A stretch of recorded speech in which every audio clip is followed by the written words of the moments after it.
Chapter 108. The five of them descended the mountain smoothly and did not encounter any more danger. Along the way, the corpses of demonic beasts could be seen everywhere, either scattered or in groups. There was not a single living demonic beast to be seen. Clearly, the people who went down the mountain first had killed their way down, clearing the obstacles for the people behind them, saving them a lot of effort. The sky was about to turn dark, and the entire demonic ghost region was hazy and gloomy. The old trees around them were in strange shapes, and the occasional cry of an old bird could be heard from afar. Xiao Wanxin and the other two girls looked a little pale. They peeked at their surroundings from time to time, but they did not dare to look openly. Clearly, the surrounding atmosphere was affecting them greatly. Yu Qianqiu looked around and sighed. This place was the best place to shoot a horror film. It would be a waste if they did not make use of it. Ko Shuahua kept urging them to move faster. Her expression was very anxious. Yu Qianqiu caught up with her and turned his head to suggest, Ancestor Ko, let's just use sword kinesis flight. No, Ko Shuahua rejected immediately. We do not know how many things are around here. If we fly, we will immediately become a target. We will not be able to survive the night. Then we might as well hide here. There are people halfway up the mountain, and the others have already gone down the mountain. We will not be an obvious target if we hide here. It should be safer. Yu Qianqiu looked around and said. Ko Shuahua shook her head again and rejected. No, the entire mountain is the most dangerous place now. With so many dead demonic beasts, just the smell of blood will spread for dozens of miles. When night falls, all kinds of demonic ghosts will gather here to look for food. At that time, all kinds of things will be scattered all over the mountain. Where can you hide? Yu Qianqiu thought it made sense, so he did not speak anymore. The few of them rushed down the mountain.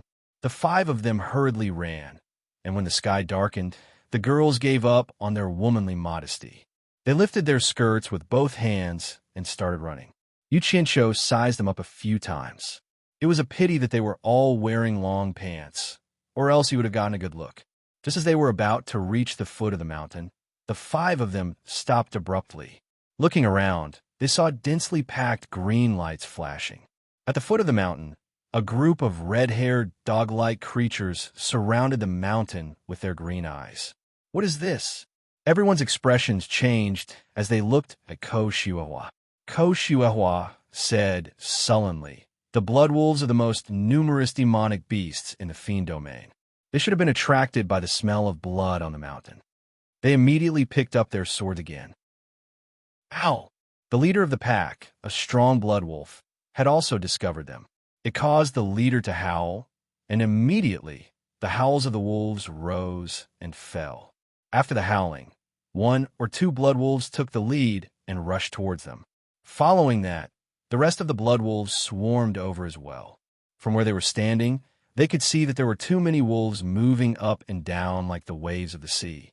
Kill the fish that slip through the net. Don't let them get close. Yu Qianqiu shouted in a low voice. In such a situation, he had unknowingly placed himself in the role of a commander. Without waiting for the wolves to run over, he decisively released 3 flying swords. 3 sword flares flashed into the wolf pack and slaughtered wantonly. Wherever the sword flares went, the group of beast stomachs and intestines flowed out as they collapsed. However, there were too many of them. No matter how fast Yu Qianqiu's flying swords were, they could not stop the wolves from charging forward without any regard for their lives. The 4 women immediately sent their flying swords over. The 7 flying swords were like chopping melons and vegetables. The corpses of the wolves gradually piled up. However, there were too many wolves. In addition, compared to ordinary wolves, the blood wolves were faster and more agile. The blood wolves that could not rush over directly cleverly circled around from the sides. Not long after, they surrounded the 5 of them. Instantly, it caused a lot of trouble for them. As the attack range expanded, more and more blood wolves slipped through the net. The few of them had no choice but to reduce the attack range of the flying swords. They could not care less about killing the blood wolves. It was already fortunate that they could not let the blood wolves near them. At this moment, someone on the mountain shouted, "Are the disciples of supporting immortals island down there?" Yu Qianqiu diverted his attention to look. There were probably close to 1,000 people rushing down from the mountain. Needless to say, they must be the disciples who were surrounded by the bloodthirsty demon bats. Coincidentally, Yu Qianqiu knew the person who shouted just now. He immediately replied loudly, "Gu Qingyun, stop talking nonsense. Come and help." While he was distracted, more than 10 blood wolves rushed over. He quickly focused his attention to kill them and defend his side. Gu Qingyun was none other than the person who extorted 2 top-grade spirit stones from Yu Qianqiu in the Sutra Depository. When Gu Qingyun heard the contents of Yu Qianqiu's shout, he was startled. Coincidentally, Yu Qianqiu turned his head back, and he couldn't tell who it was.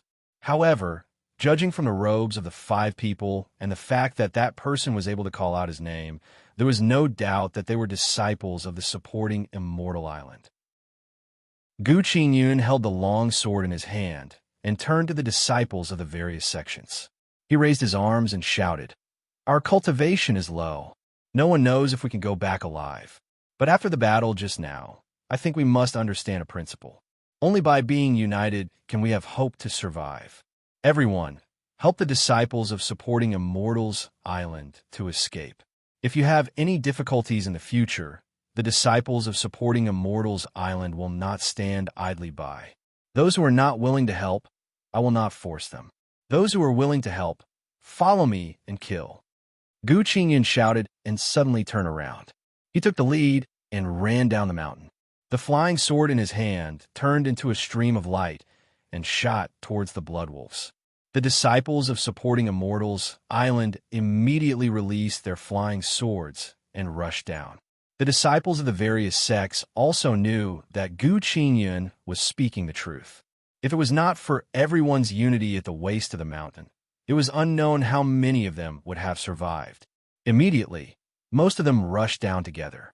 A small portion of them wanted to go around the blood wolves and go down the mountain, but looking at the sky, they did not dare to go. Who knew what was in front of them? It was safer to have more people. Thus, they helplessly rushed down. Damn it, this kid can really bewitch people's hearts. He is a talent. Yu Qianqiu also heard Gu Qingyun's words. Nearly 1,000 people rushed down and immediately helped the 5 of them out of trouble. Gu Qingyun directly walked to Yu Qianqiu's side. He wanted to see who was the familiar person who told him to stop talking nonsense.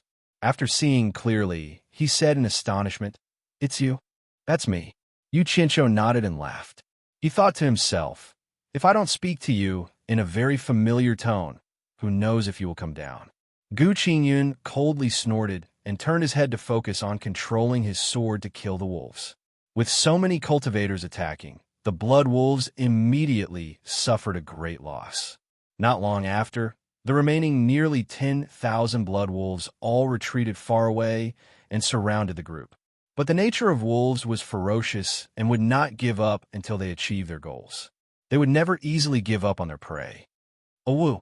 First, there was a wolf's howl, followed by a wave of howls. Finally, all the blood wolves were howling. Not long after, wolf howls came from everywhere in the distance. From the sounds, it seemed like they were all gathering here. Are they summoning their own kind? Everyone was bewildered. This was going to be troublesome. Indeed, not long after, green eyes were everywhere in the distance. A wave of killing intent was gathered here, and there were rustling sounds everywhere. The sky was almost dark. It was hazy, and the appearance of the wolves could not be seen clearly. They could only see that there were constantly glowing green eyes filling up the wolf pack that surrounded the group. Everyone, regardless of whether they were from the Orthodox Tao or the demonic Tao, became a little nervous. Yu Qianqiu turned his head and said to Gu Qingyun with a smile, "I didn't expect a group of cultivators to be trapped by a pack of wolves. Have you heard of such a thing before?" He was not nervous at all. If it really couldn't be done, he could run to Utopia to hide. Gu Qingyun could not be bothered with him. It was not worth it to be trapped for this scoundrel. He was quite regretful. Suddenly, a few people in the crowd flew up on streams of light. However, before they could leave everyone's line of sight, they saw a few beams of red light soar into the sky. Those people screamed as they were engulfed by the red light. Everyone was secretly alarmed. Some of the people who had the same thoughts immediately calmed down. People often say that a general success is achieved through 10,000 corpses. A faint singing voice suddenly came from afar. When it landed in Yu Qianqiu's ears, it sounded like the singing of a Beijing opera. He could not help but be surprised. Everyone listened attentively. Who had the guts to sing here? When the singing voice sounded, the surrounding wolf pack became restless, appearing abnormally uneasy. Helplessly, unfavorable times. The singing voice continued and seemed to be getting closer. The wolf pack also underwent a huge change. Like dogs that had been beaten up, they howled softly and fled with their tails between their legs. Not long after, the tens of thousands of wolves that surrounded them all ran away, leaving only corpses all over the ground. Everyone was even more astonished. Who could actually scare off a pack of wolves with just a song? Yu Qianqiu suddenly realized that something was wrong with Ko Shuahua, who was beside him. He could not help but ask, "Grandmaster Ko, do you know who's singing?" When the people nearby heard that, they all looked at her. Ko Shuahua bit her lips hard and said word by word, "Ghost. General. Army." Chapter 109. It was their first time coming to the demon region, and they had no experience. Otherwise, they would have run away like the others instead of being trapped by the wolves. Naturally, they didn't know who the ghost general was. However, from Ko Shua's tone, they could tell that the so-called ghost general was not a kind person. A core bearing stage disciple of Fuxian Island sneered. Ghost general? He's only equivalent to the core bearing stage. We have so many people here, and Uncle Master Ko is at the nascent soul stage. Why should we be afraid of this monster? Let's leave now and see what he can do to us. We can't leave. Everyone who came here can't leave. Ko Shuahua shook her head sadly. Ghost General is his title. In fact, his cultivation has reached the final stage of the Ghost King, which is equivalent to the final stage of our tribulation stage. He has hundreds of thousands of ghost soldiers and ghost generals under his command. He is the ruler of this area. I wonder why he came here today. Why do we bump into him? Are we fated to die here? Ghost King's cultivation in the final stage? Hundreds of thousands of ghost soldiers and ghost generals under his command? Everyone was shocked, and the disdainful disciple's face turned pale. Fortunately, it was dark, and no one could see clearly. People became ghosts after they died, which was equivalent to mortals in the ghost realm. There was nothing to be afraid of. However, ghosts who had cultivated were different. Compared to human cultivation, ghost soldiers were equivalent to the chi refining stage. Ghost leaders were equivalent to the foundation building stage. Ghost General was equivalent to the core bearing stage. Ghost Marshal was equivalent to the nascent soul stage. And Ghost King was equivalent to the tribulation stage. Now, a Ghost King at the final stage with hundreds of thousands of soldiers and horses under his command had come. How could they survive? Yu Qianqiu had a toothache. Damn it, what kind of mess was this? A Ghost King actually popped out. Wasn't this just scaring people? But I'm not afraid. I'll just run away. What can they do to me? Gu Qingyun suddenly asked. Uncle Master Ko, you said that everyone who came here can't leave, including those who have left the mountain in advance. He was naturally asking those who had experience in the demon region. Ko Shuahua was utterly disheartened. Leave? Where could they go? When the ghost general went on patrol in his territory, who could hide from him unless they were at the final stage of the tribulation passing stage? Who can escape? That's good. Gu Qingyun heaved a sigh of relief and said, those seniors who left first are really infuriating. Coming to such a dangerous place, they didn't even give us a warning and only knew to run away. If I were to die like this, I really wouldn't be able to take it lying down. Now it's all good. Don't even think about running away. Even if I die, I can die in peace. That's right. That's right. Everyone nodded in agreement. Yu Qianqiu was too lazy to make a fuss. He pinched his chin with his fingers and stared at Gu Qingyun with a strange expression. Suddenly, he patted his shoulder and said angrily, Gu Qingyun, didn't you say you're in the middle stage of the core formation realm? Damn it. So you're in the middle stage of the foundation building realm. How dare you pretend to be my martial uncle and cheat me of 2 high-grade spirit stones. Give me back my spirit stones. With a large number of essence chi pills, he reached the peak of the middle stage of the foundation building realm within a year at an extraordinary speed. Naturally, he could see that Gu Qingyun was still in the middle stage of the foundation building realm. When he heard him call Ko Xuehua Grandmaster, Yu Qianqiu was stunned. At first, he didn't pay attention, but after a while, he realized that this guy was actually in the middle stage of the foundation building realm. Last time, he suffered a great loss, bowing and giving spirit stones. Gu Qingyun narrowed his eyes and said, "That's strange. It seems like you were the one who pretended to be my senior martial brother first. Could it be that teaching you a lesson is wrong? I can't be bothered with you. Look at the situation now, yet you're still thinking about 2 spirit stones. If I can escape from the demon realm, let alone 2 spirit stones, I'll even give myself to you. TSK, TSK. You're the one who said it. If you can escape from the demon realm, you'll be mine." Yu Qianqiu waved his hand and pointed in a circle. Everyone heard it. "Let me be a witness." He said it himself. "Absolute idiot. Don't talk to me." Gu Qingyun turned around in disgust. Everyone looked at Yu Qianqiu and didn't know whether to laugh or cry. This brother didn't know what situation he was in. First, he was pestering for 2 spirit stones, and now he was joking. However, everyone admired his calmness. Everyone's mood eased a lot. Someone even jeered, "As long as I can escape from the demon realm, I'll also give myself to you." "Ha! Who said that just now?" Yu Qianqiu stood on his tiptoes and pointed at someone. "So it's a brother from the 10,000 demons. It's you. Remember what you said just now. Don't go back on your word." Everyone laughed, as if they were watching a clown perform. They suddenly felt the fear in their hearts lessen. Someone shouted, "Count me in too." "Ha!" With one person taking the lead, everyone else jeered and shouted, "Count me in, count me in." They used this method to dispel the fear in their hearts. "Ha! Well said, well said." Yu Qianqiu cupped his fists and turned in a circle to return the greeting. "Count me in. Those who can escape, follow me.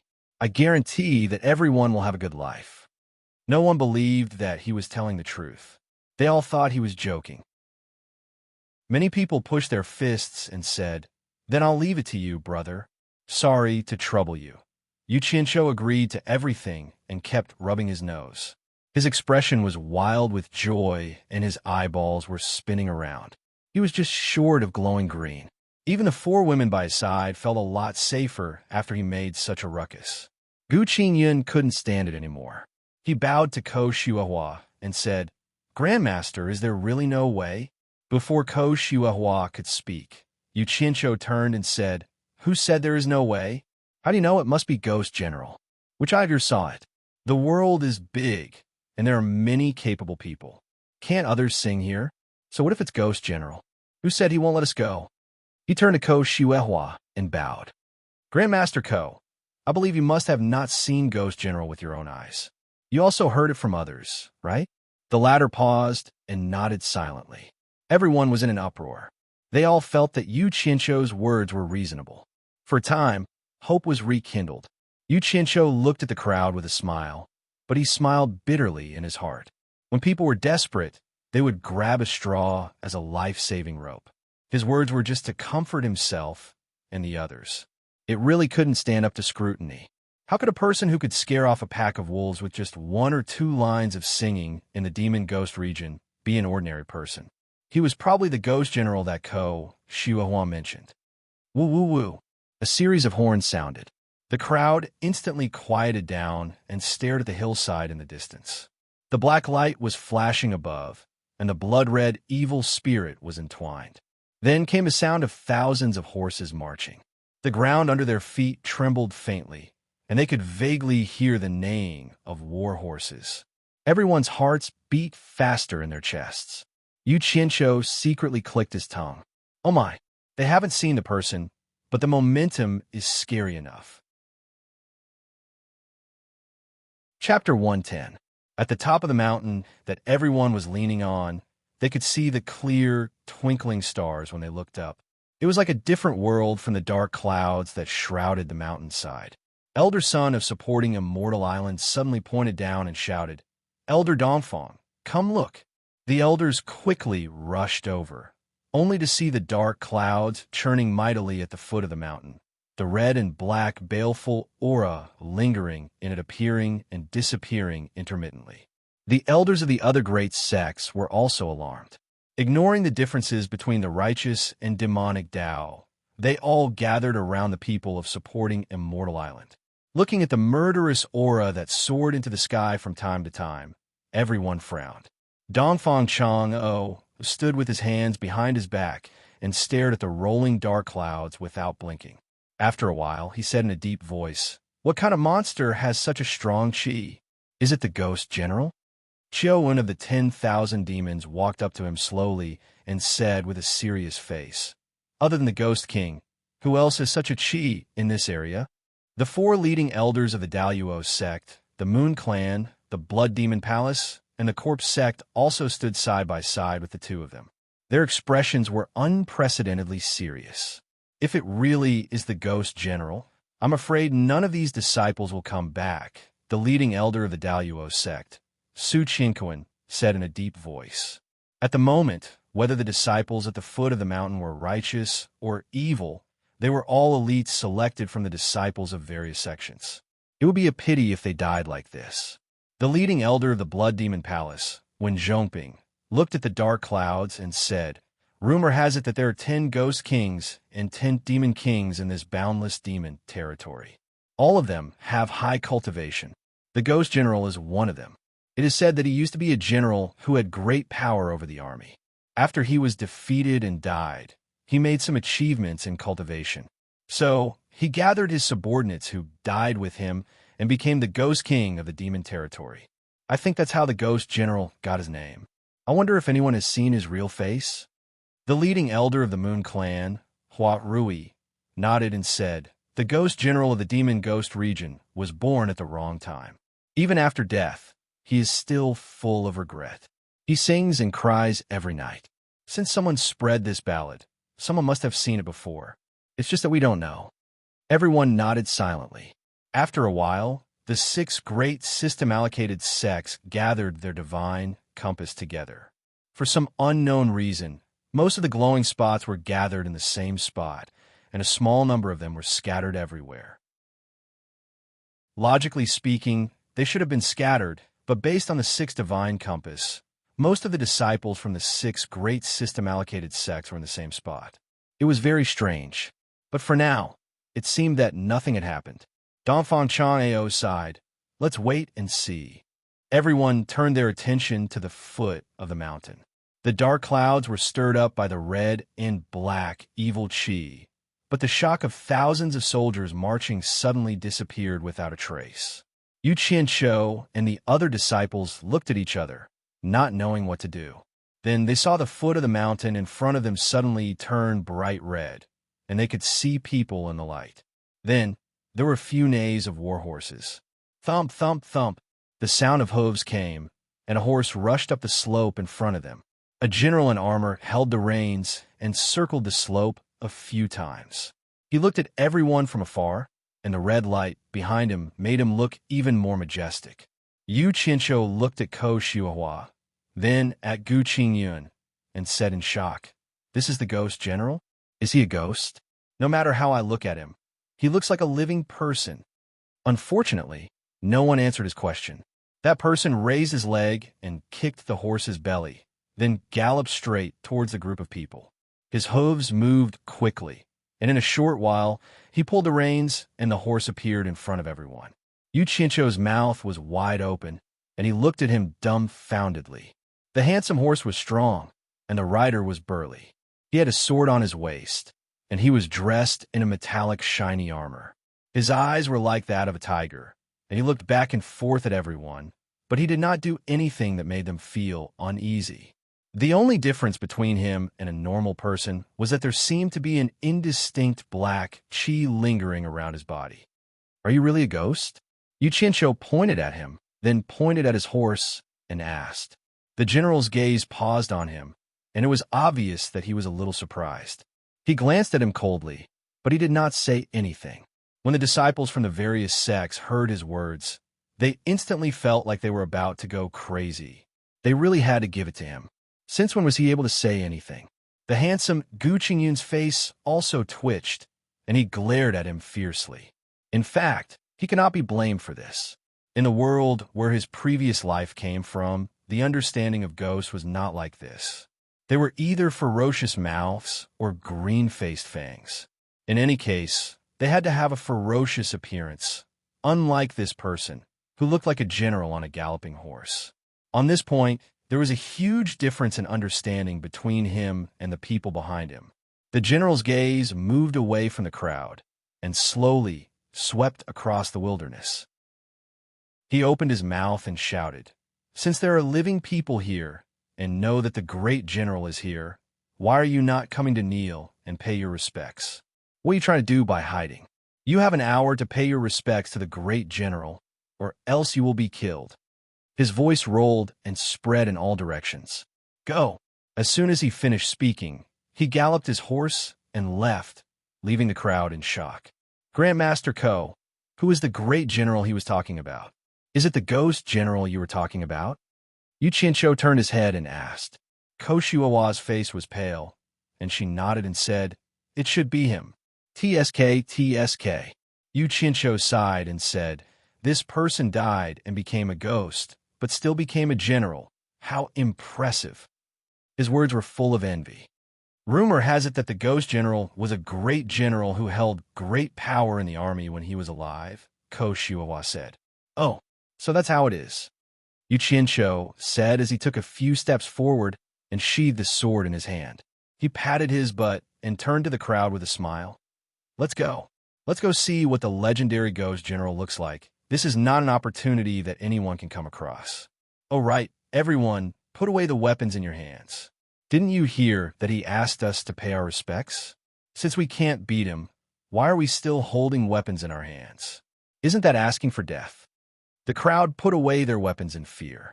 Gu Qingyun peeked at Yu Qianqiu from time to time, and he really admired him now. Even though he knew that he was going to die, he could still be so calm, and he admitted that he would not be able to do that. Yu Qianqiu walked in front with big, swaying steps, and the crowd followed a few feet behind him. He only stopped when he reached the edge of the slope, and the light from the fire hit his face, and he was truly shocked. At the bottom of the slope was an open plain, and the army camp that was even more magnificent than those in the movies was displayed in front of him. He estimated that there were at least tens of thousands of people. No wonder he was called the Ghost General. Magnificent! Yu Qianqiu was excited, and his gaze fell on the wooden platform in the middle of the army camp. He paused for a moment, then ran down the slope and walked quickly towards the army camp. The disciples of the various sects were stunned on the slope for a while, and when they saw that Yu Qianqiu was almost at the edge of the army camp, Gu Qingyun jumped down to follow him, and a large group of people had no choice but to jump down and follow him. Outside the army camp, surrounded by wooden fences, there were two groups of soldiers standing guard in front of the main gate. Yu Qianqiu looked at them and realized that these people looked a little like ghosts. Their faces were ashen, and their expressions were dull. Just as he was about to step into the camp, two ghost soldiers with spears stopped him and stared at him with their mouths open. Chirp, chirp. For a while. Is this how the ghost story is? Yu Qianqiu was stunned. So these ghosts did not know how to speak human language, and it seemed that their cultivation was not good enough. He immediately pointed at the people behind him and smiled. "We are here to pay our respects to the great general. Please inform him of our arrival." At this moment, an officer walked out of the barracks, and it was the one who rode the horse just now. He only heard him shout, "Let them in." The ghost soldiers immediately retreated to the side and gave way. Chapter 111. As soon as the officer finished shouting, many ghost soldiers rushed out of the barracks, starting from the main gate of the barracks. They held torches in one hand and spears in the other, standing in two rows, leaving a path hundreds of meters long, all the way to the wooden platform in the center. The barracks of tens of thousands of soldiers and horses instantly became so quiet that even a pin drop could be heard. It was a scene of strict military discipline. Dang, dang, dang.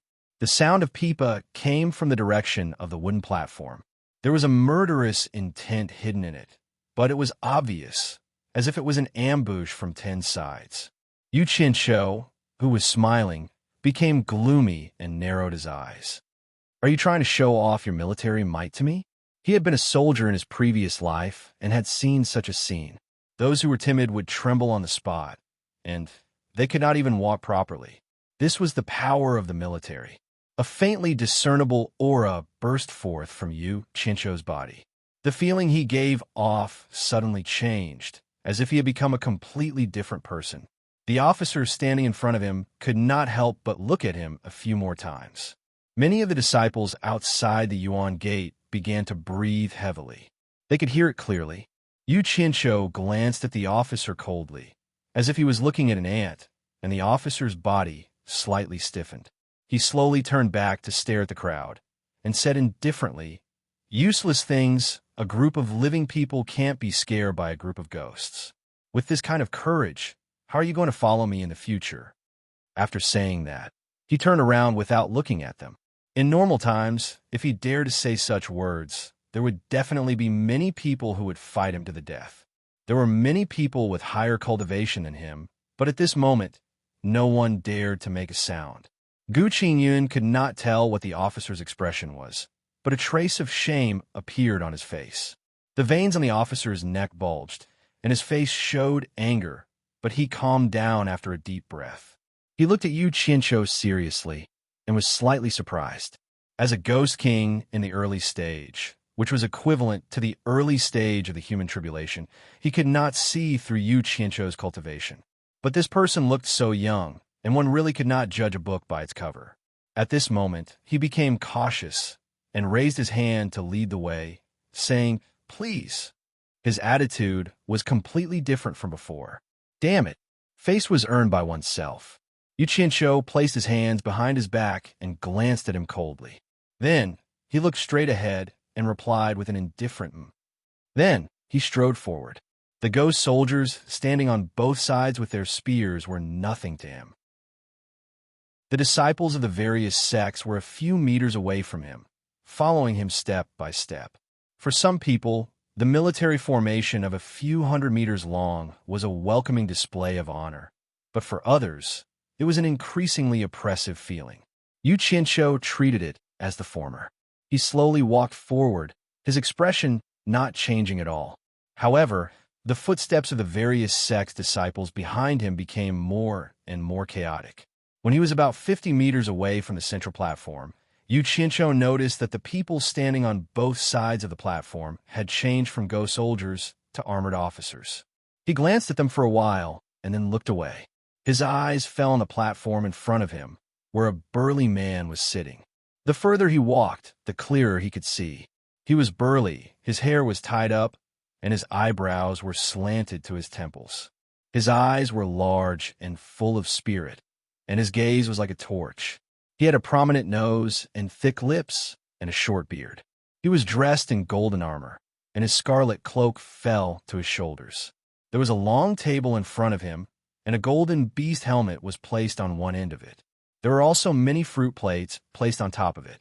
The burly man picked up a slightly transparent purple wine cup and poured the liquid down his throat with his head tilted up.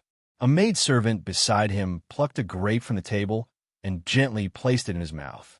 The burly man chewed on the grape and glanced at Yu Qianqiu and the others who were walking over. Then, his eyes fell on a stunning woman in a plain robe who was playing the pipa.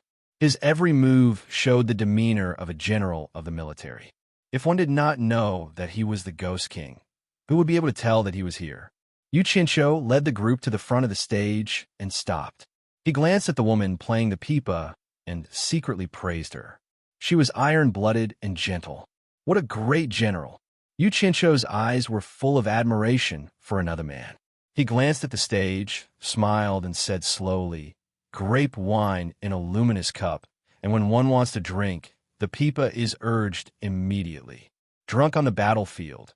How many people have returned from war since ancient times? Great general, you are drinking and having fun in this military camp. What a refined mood. I, cultivator Yu Qianqiu, have long heard of the great general's name.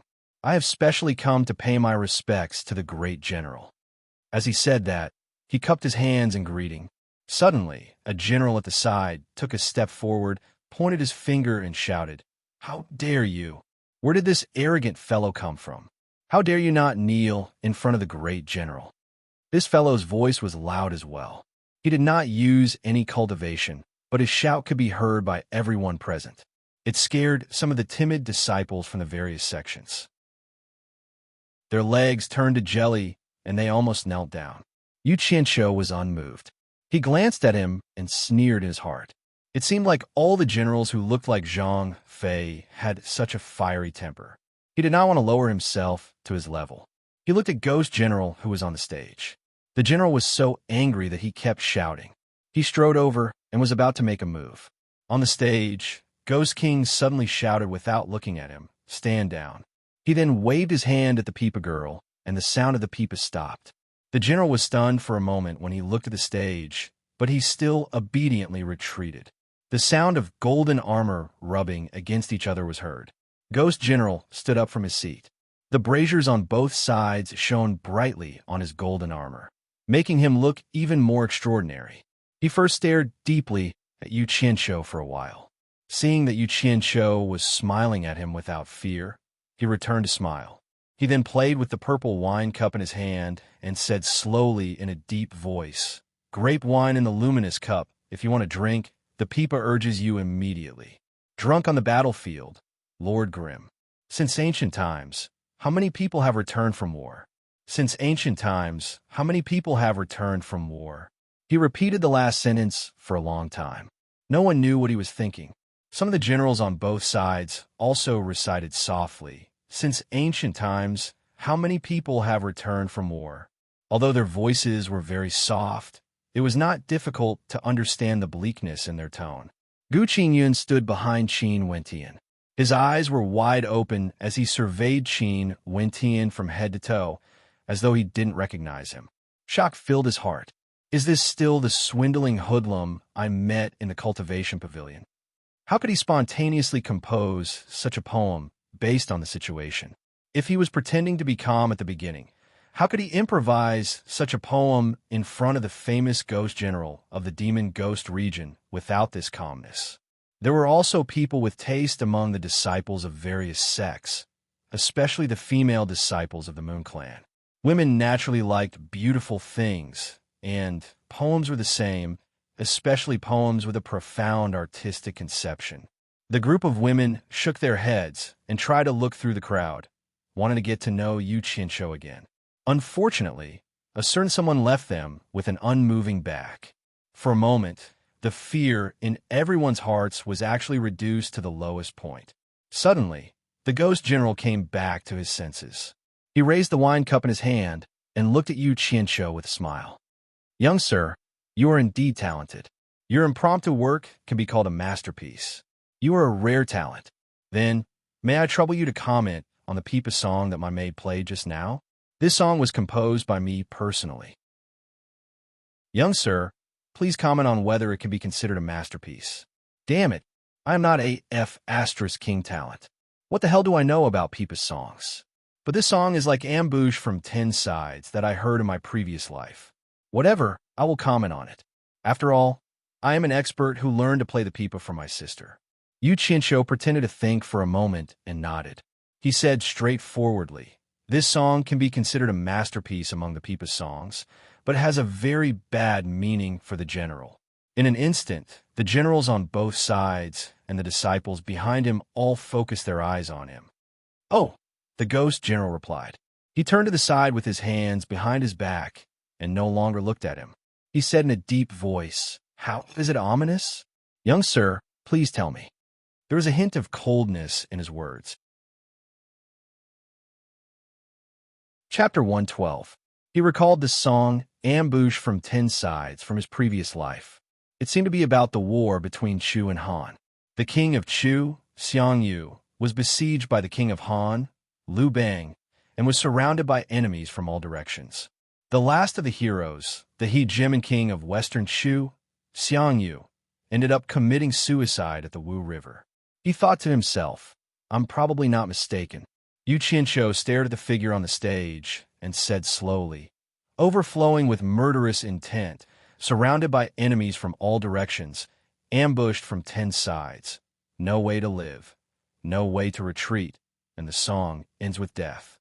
As soon as he said that, there was a sudden clap on the stage.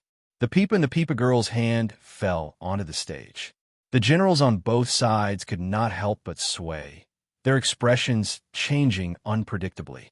Ghost General's hand, that was playing with the wine glass, also paused. When the disciples from the various sects saw that Yu Qianqiu's words had caused such a huge reaction, they did not know what would happen to them.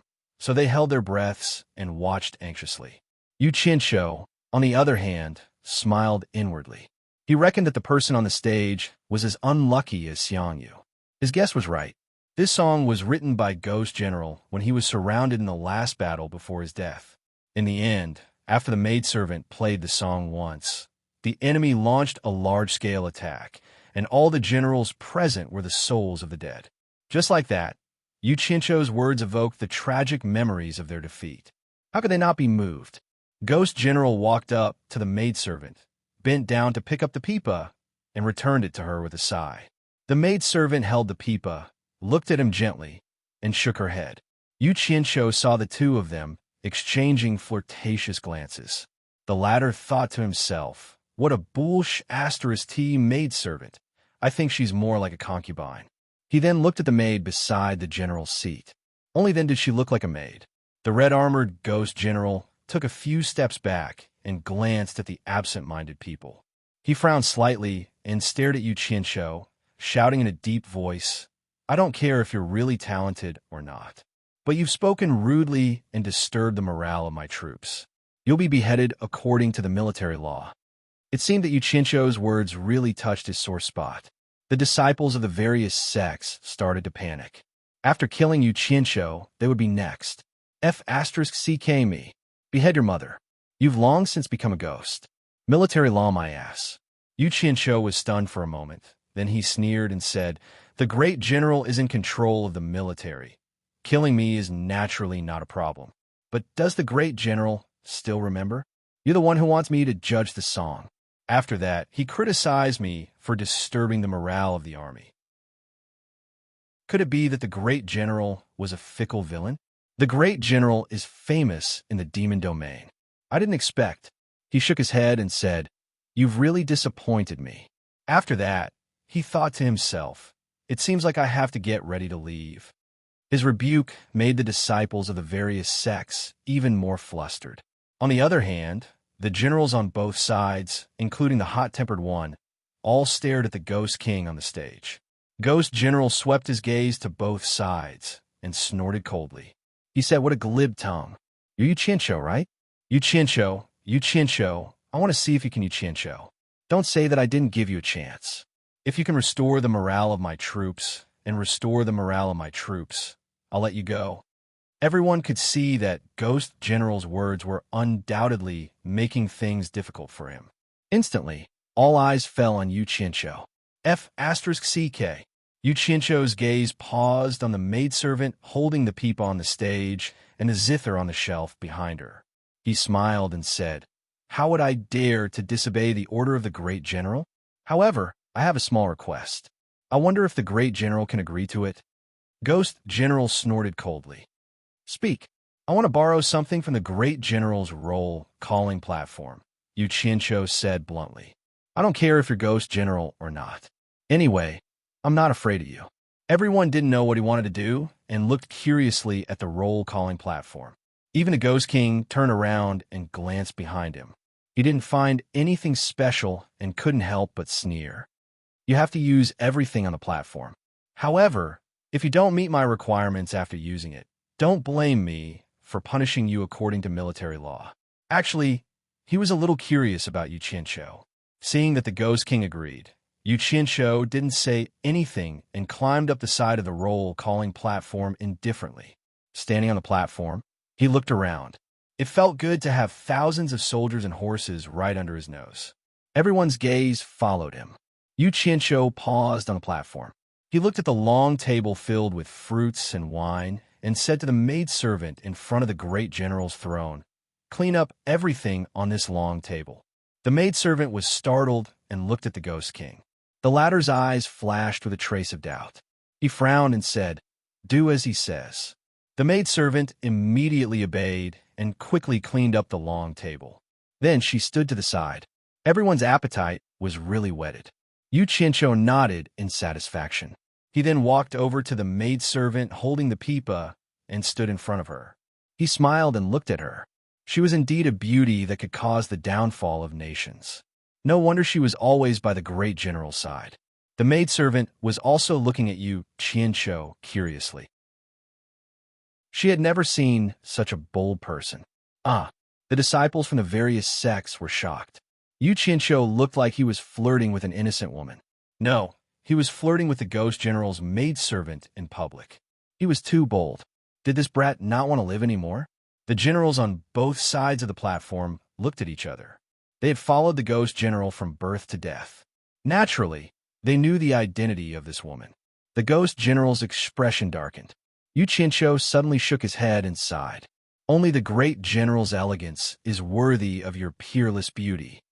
Having been seen through by him, the maid smiled sweetly and bowed slightly, implicitly expressing her gratitude for his compliment. This flattery that was neither light nor heavy actually made the ghost general feel comfortable. His brows unconsciously twitched, and his sunken expression returned to normal. He continued to watch patiently. Yu Qianqiu walked to the shelf behind her and took down a zither. He waved his finger on the strings to make a harmonic note. He tested the tone and found it to be not bad. He then walked to her side and asked, "Do you know how to play the zither?" The maidservant looked at the ghost general and smiled at him. She turned back and said, "I know a thing or two." Yu Qianqiu hugged the zither and smiled. "Just now, the great general allowed me to listen to your song on the pipa. In the end, my evaluation angered the great general. Now that I have come across a piece of music, I have specially come to repay Mississippi. I respectfully ask Miss to listen. I hope that Miss's evaluation will be able to appease the great general's anger. I will be eternally grateful. Flattery must be done on the blade. Since the Ghost King had the same character as Xiangyu, this girl must be similar to Yuji. Pillow talk must be very powerful." Yu Qianqiu thought so. Although Yu Qianqiu spoke politely, the maidservant did not see any fear in him. The maidservant glanced at the ghost general and said with a smile, "I can listen to the song, but I have never asked about the great general's military affairs." These words were smart. She was a smart woman. No wonder the Ghost King liked her. Yu Qianqiu smiled. He walked to the long table and put down the zither. He then sat down and made a "please sit opposite me" gesture to the maidservant. The maidservant smiled sweetly. She did not care about the disgrace of sitting on the ground. She placed the pipa on the shelf behind her and took down a praying mat. She walked over gracefully. The maidservant beside the great general hurried over and took the praying mat from the maidservant. She placed it opposite Yu Qianqiu. The pipa maidservant also sat opposite him seductively. Yu Qianqiu glanced at the ghost general and saw that he was looking at the pipa maidservant with infinite love. He thought to himself that this woman was his Achilles' heel. The generals below the stage were dumbfounded. The disciples of the various sects were also dumbfounded. The female disciples looked at Yu Qianqiu with admiration. Gu Qingyun's chest rose and fell rapidly. He was thrilled. What a hero! I am ashamed. I, Gu Qingyun, am not even 1/10,000th as good. Chapter 113. At the peak of the mountain, the elders of the 6 major sects were relieved to see the dark clouds calming down. Suddenly, an elder shouted, "Look, it's moving." The elders gathered together and saw that the light dots on the 6 divine sense compasses, other than the scattered ones, had all gathered together and seemed to be moving in the same direction. The elders watched calmly, but after a while, the dot of light stopped moving again. What's going on? The elders found it strange. They were also people who had trained in the devil domain, so they knew that the scattered light spots were probably those experienced people who had already laid an ambush. But what was going on with so many people gathered together? They had never seen it before.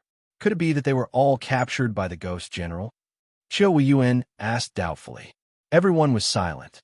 They all had this guess, and their hearts were heavy.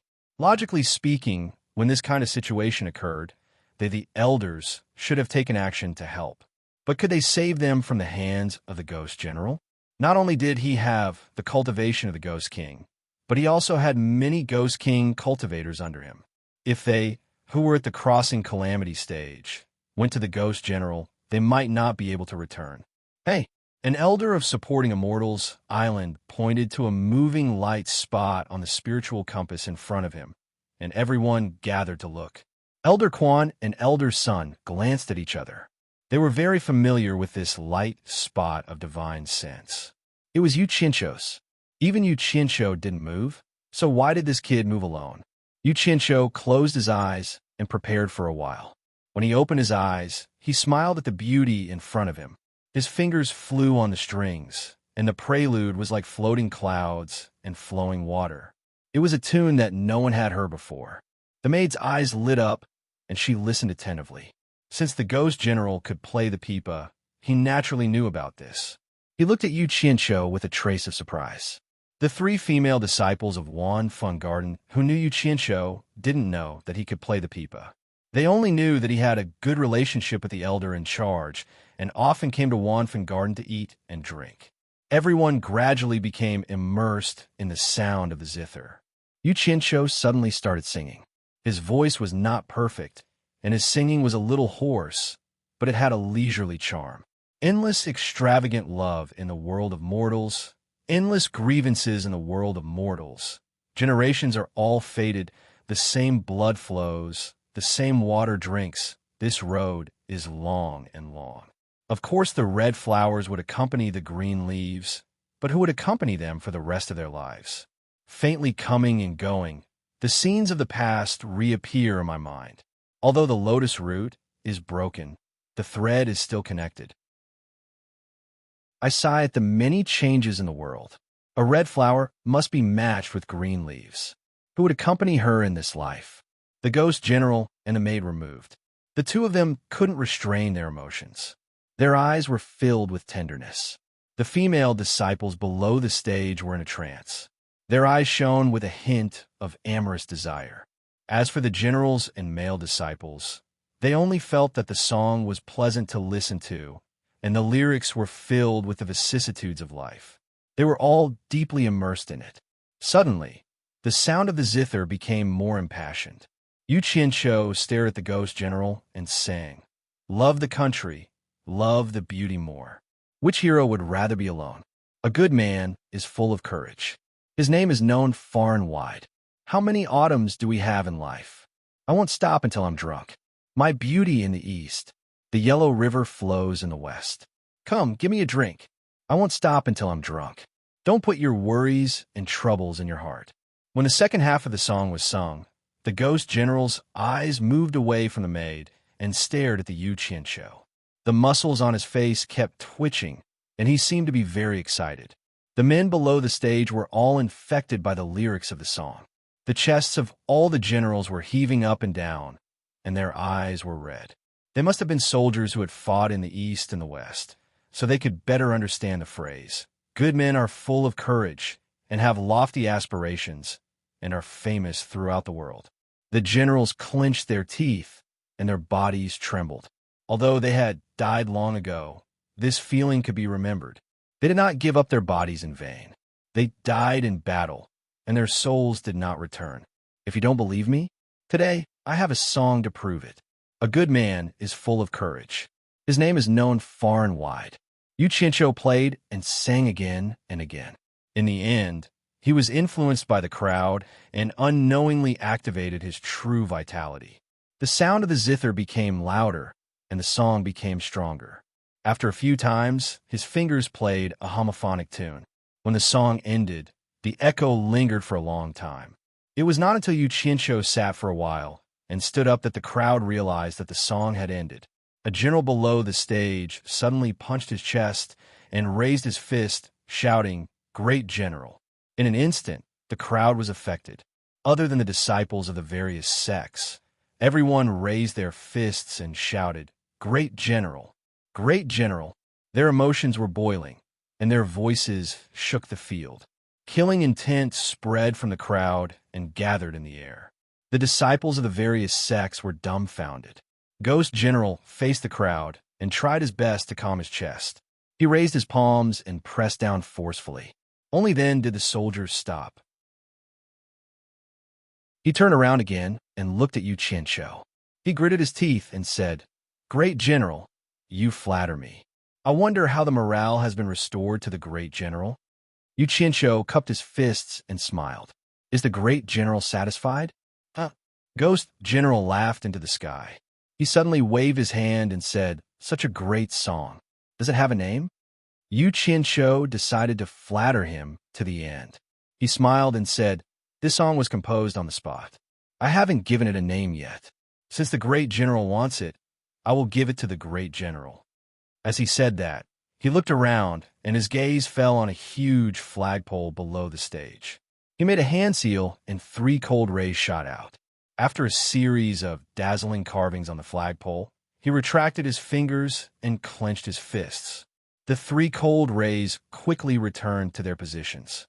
The crowd followed Ghost General's gaze and saw a few big words appear on the flagpole. Ghost General repeated, "Love the country more than the beauty. Love the country more than the beauty." He then laughed and said, "Love the country more than the beauty. Mr. Yu is a great talent." Yu Qianqiu was just about to say a few polite words when he saw Mr. Yu make a gesture toward the people below. Suddenly, all the officers and soldiers below shouted, "Mr. Yu is really a great talent. Mr. Yu is a great talent." After shouting twice, Ghost General waved his hand to stop them. Cough, cough. Yu Qianqiu clenched his fists and pretended to cough. His face actually turned red, which was rare. Ghost General pulled the maidservant beside him and held her hand. He said gently, "Of course the red flowers are matched with the green leaves. Who will accompany me for the rest of my life? My beauty in the east and the west." He suddenly turned his head and asked, "Mr. Yu, the song says that the Yellow River flows in the west. Where is the Yellow River? I have traveled all over the world. Why haven't I heard of it? Please enlighten me." Cough, cough. Yu Qianqiu coughed again. "Damn it, I forgot to sing and change the lyrics. Why did I bring the Yellow River from my previous life here? Where am I supposed to find the Yellow River now?" So this was how the idiom "speak without thinking" came about. Damn it. However, this kind of question was not difficult for him. Naturally, he could give an answer that could fool him. Yu Qianqiu's expression suddenly became serious. He said, "Although the world is bright, the ways of the world are deteriorating and people's hearts are not what they used to be. I don't know which river can be described as clear. Since I feel that it is muddy, how about I call it the Yellow River?" Chapter 114. When Ghost General heard this, his face was full of surprise.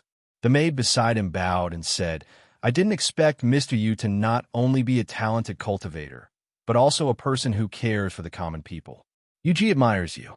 "Madam, please don't be like this. Yu Qianqiu doesn't deserve such praise." Yu Qianqiu returned the gesture very modestly. Suddenly, his expression changed, and he asked, "Madam, what did you say your name was?" The maid looked at Ghost General and said with a smile, "I am Yuji. Has Mr. heard of my name before?" Yu Qianqiu's face twitched. He looked at Ghost General and said, "Could it be that the general is called Xiang Yu?" "Xiang Yu?" Ghost General was startled and said, "Who is Xiang Yu? I have never changed my name or surname. I am Ming Yin." Yu Qianqiu heaved a sigh of relief. He quickly bowed and apologized. "I was babbling nonsense. General and Madam, please don't take it to heart." But in his heart, he muttered, "I must set a rule for my descendants to not marry a woman named Yuji. In my past life, there was a Xiang Yu died young. In this life, there is a Meng Yin. It seems that women named Yuji are fated to bring bad luck to their husbands. Mr. Yu, you don't have to be so polite. I think you misremembered my name." Ghost General, who was a head taller than Yu Qianqiu, reached out his hand to support him. He glanced at the long table where the fruit platters were removed and said, "Mister, would you like to accompany me to the main tent for a drink?" Yu Qianqiu smiled and said, I dare not. Ghost General laughed and led Yu Ji down from the stage. They walked towards a large tent not far away. Yu Qianqiu nodded in the direction of the various sect's disciples, signaling them not to worry. Then, he followed the two of them. The disciples of the various sects were now prostrating themselves in admiration towards him. In just a short while, after messing around, they had become Ghost General's honored guests. Their lives should be safe now. Many people suddenly remembered what they had said to Yu Qianqiu before. As long as they could leave the demon domain alive, they would give themselves to him. However, they only thought about it and did not take it to heart. Everyone knew that it was just a joke. They believed that Yu Qianqiu would not take it to heart. Everyone naturally thought so. Wine and food were all available in the tent. The host and guests sat in turn and toasted each other. After a few glasses of wine, Ghost General Meng Yin suddenly asked, Which sect does Mr. Yu cultivate in? Yu Qianqiu replied, Fuxian Island. As soon as he said this, he noticed that Meng Yan's expression was a little ugly. The atmosphere in the tent suddenly became a little strange. Yu Ji, who was beside him, pulled him and called out softly, General. Meng Yan drank by himself and looked straight ahead. In the outside world, the people with the surname Li are still ruling. Yu Ji, who was beside him, smiled apologetically at Yu Qianqiu. Yu Qianqiu smiled and nodded, indicating that it was okay. However, his mind turned a few times, and he already had some speculations in his heart.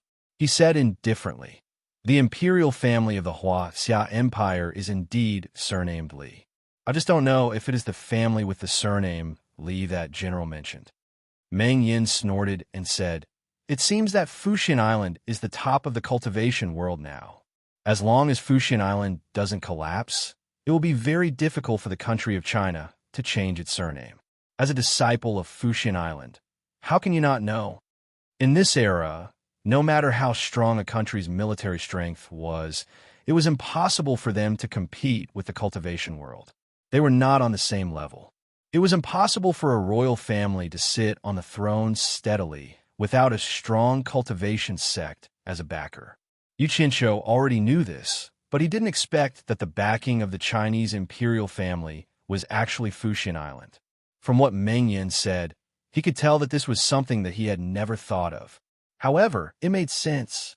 In the cultivation world, other than Fuxian Island, which sect had the strength to support the family with the surname Li for thousands of years.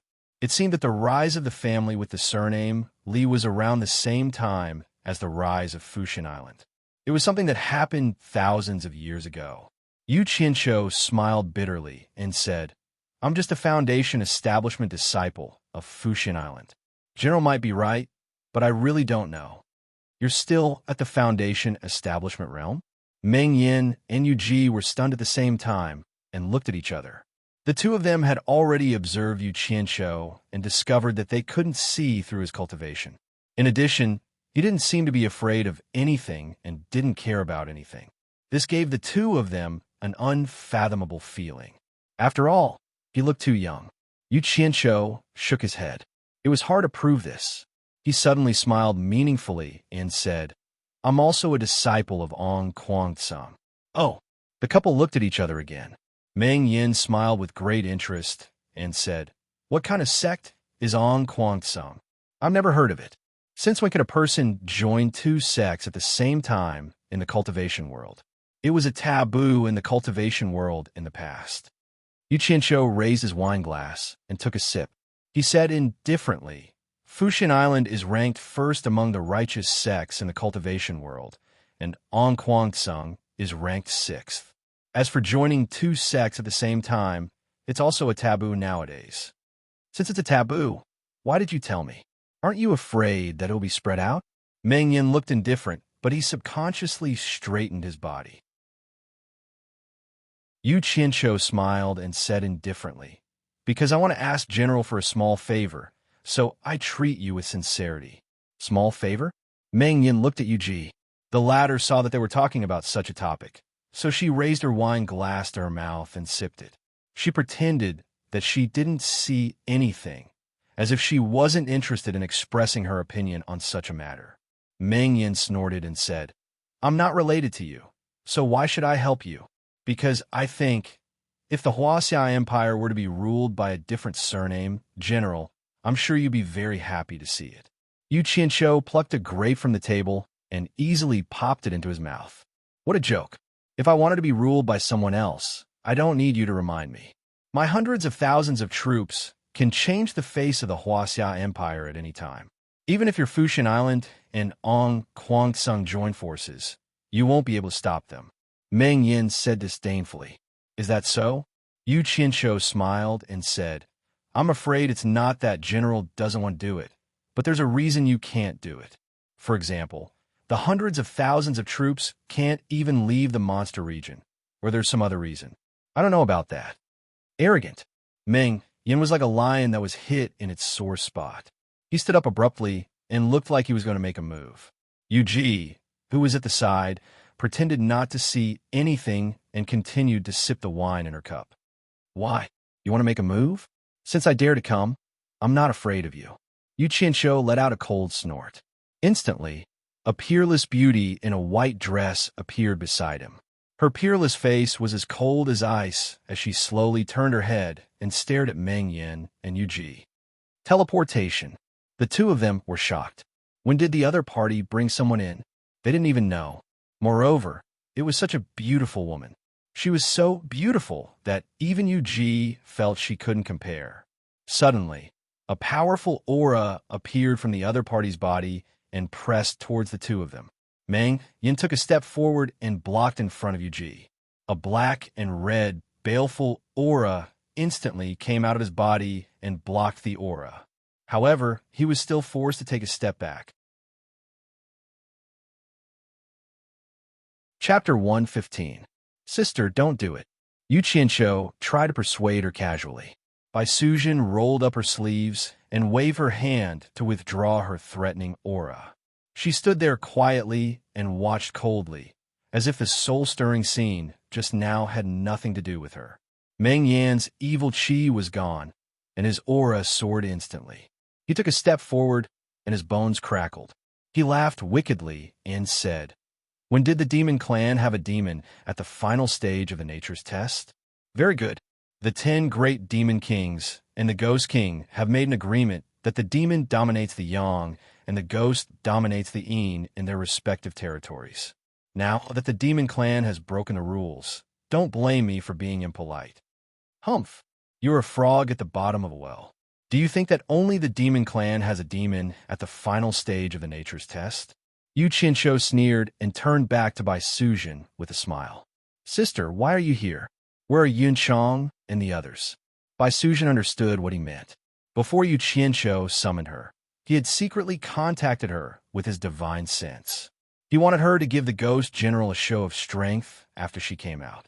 Therefore, when she came out just now, she used all her cultivation to force the ghost king to take a step back with her aura. As soon as the frosty face turned around, it instantly turned into a touch of gentleness. He cooperated with her and said with a trace of anger, Am I not as good as them in your eyes? This was a good answer. It not only protected her bad habit of lying, but also cooperated with her brother. Anyone with a little brain would figure out what kind of people Yun Chong and the others were. In Yu Qianqiu's mind, they were actually better than Bai Sujin, who was at the final stage of the nature's test. Yu Qianqiu smiled sheepishly. Big Sister must be joking. Yin Chong and the others dare not say that they are better than Big Sister. They are just afraid of troubling Big Sister. Sure enough, the husband and wife were secretly surprised by their conversation. However, the ghost general had suffered a loss, so he couldn't let go of his pride so easily. He immediately said in a deep voice, I used to roam the world, but today I've become a frog at the bottom of a well. However, since you're here, I can't help but want to learn from you. For a moment, his eyes actually emitted a red glow of excitement, showing that the fighting spirit in his heart had been ignited. He had missed out on the soldier's thirst for battle. Yu Qianqiu groaned inwardly.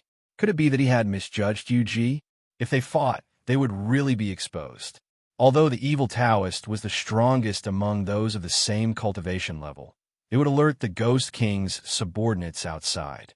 His Yin Chong and the others would be useless now. Besides, Yu was not someone to be trifled with. It seemed that he had to be prepared to leave. Sigh. All his efforts were in vain. Bai Sujin slowly turned her head. Her face was still as calm as before. A faintly discernible white aura spread out, forcing Yu Qianqiu to take a few steps back. At this moment, he suddenly heard Yu shout, "General, stop." Yu Qianqiu immediately heaved a sigh of relief. She was indeed a woman who was unwilling to be left alone. From the attitude that Meng Yan unintentionally revealed to her, it could be seen that Meng Yan's defeat in his lifetime was more or less related to this woman. A general who would not let go of a woman on the battlefield, and a woman who could always influence his decisions.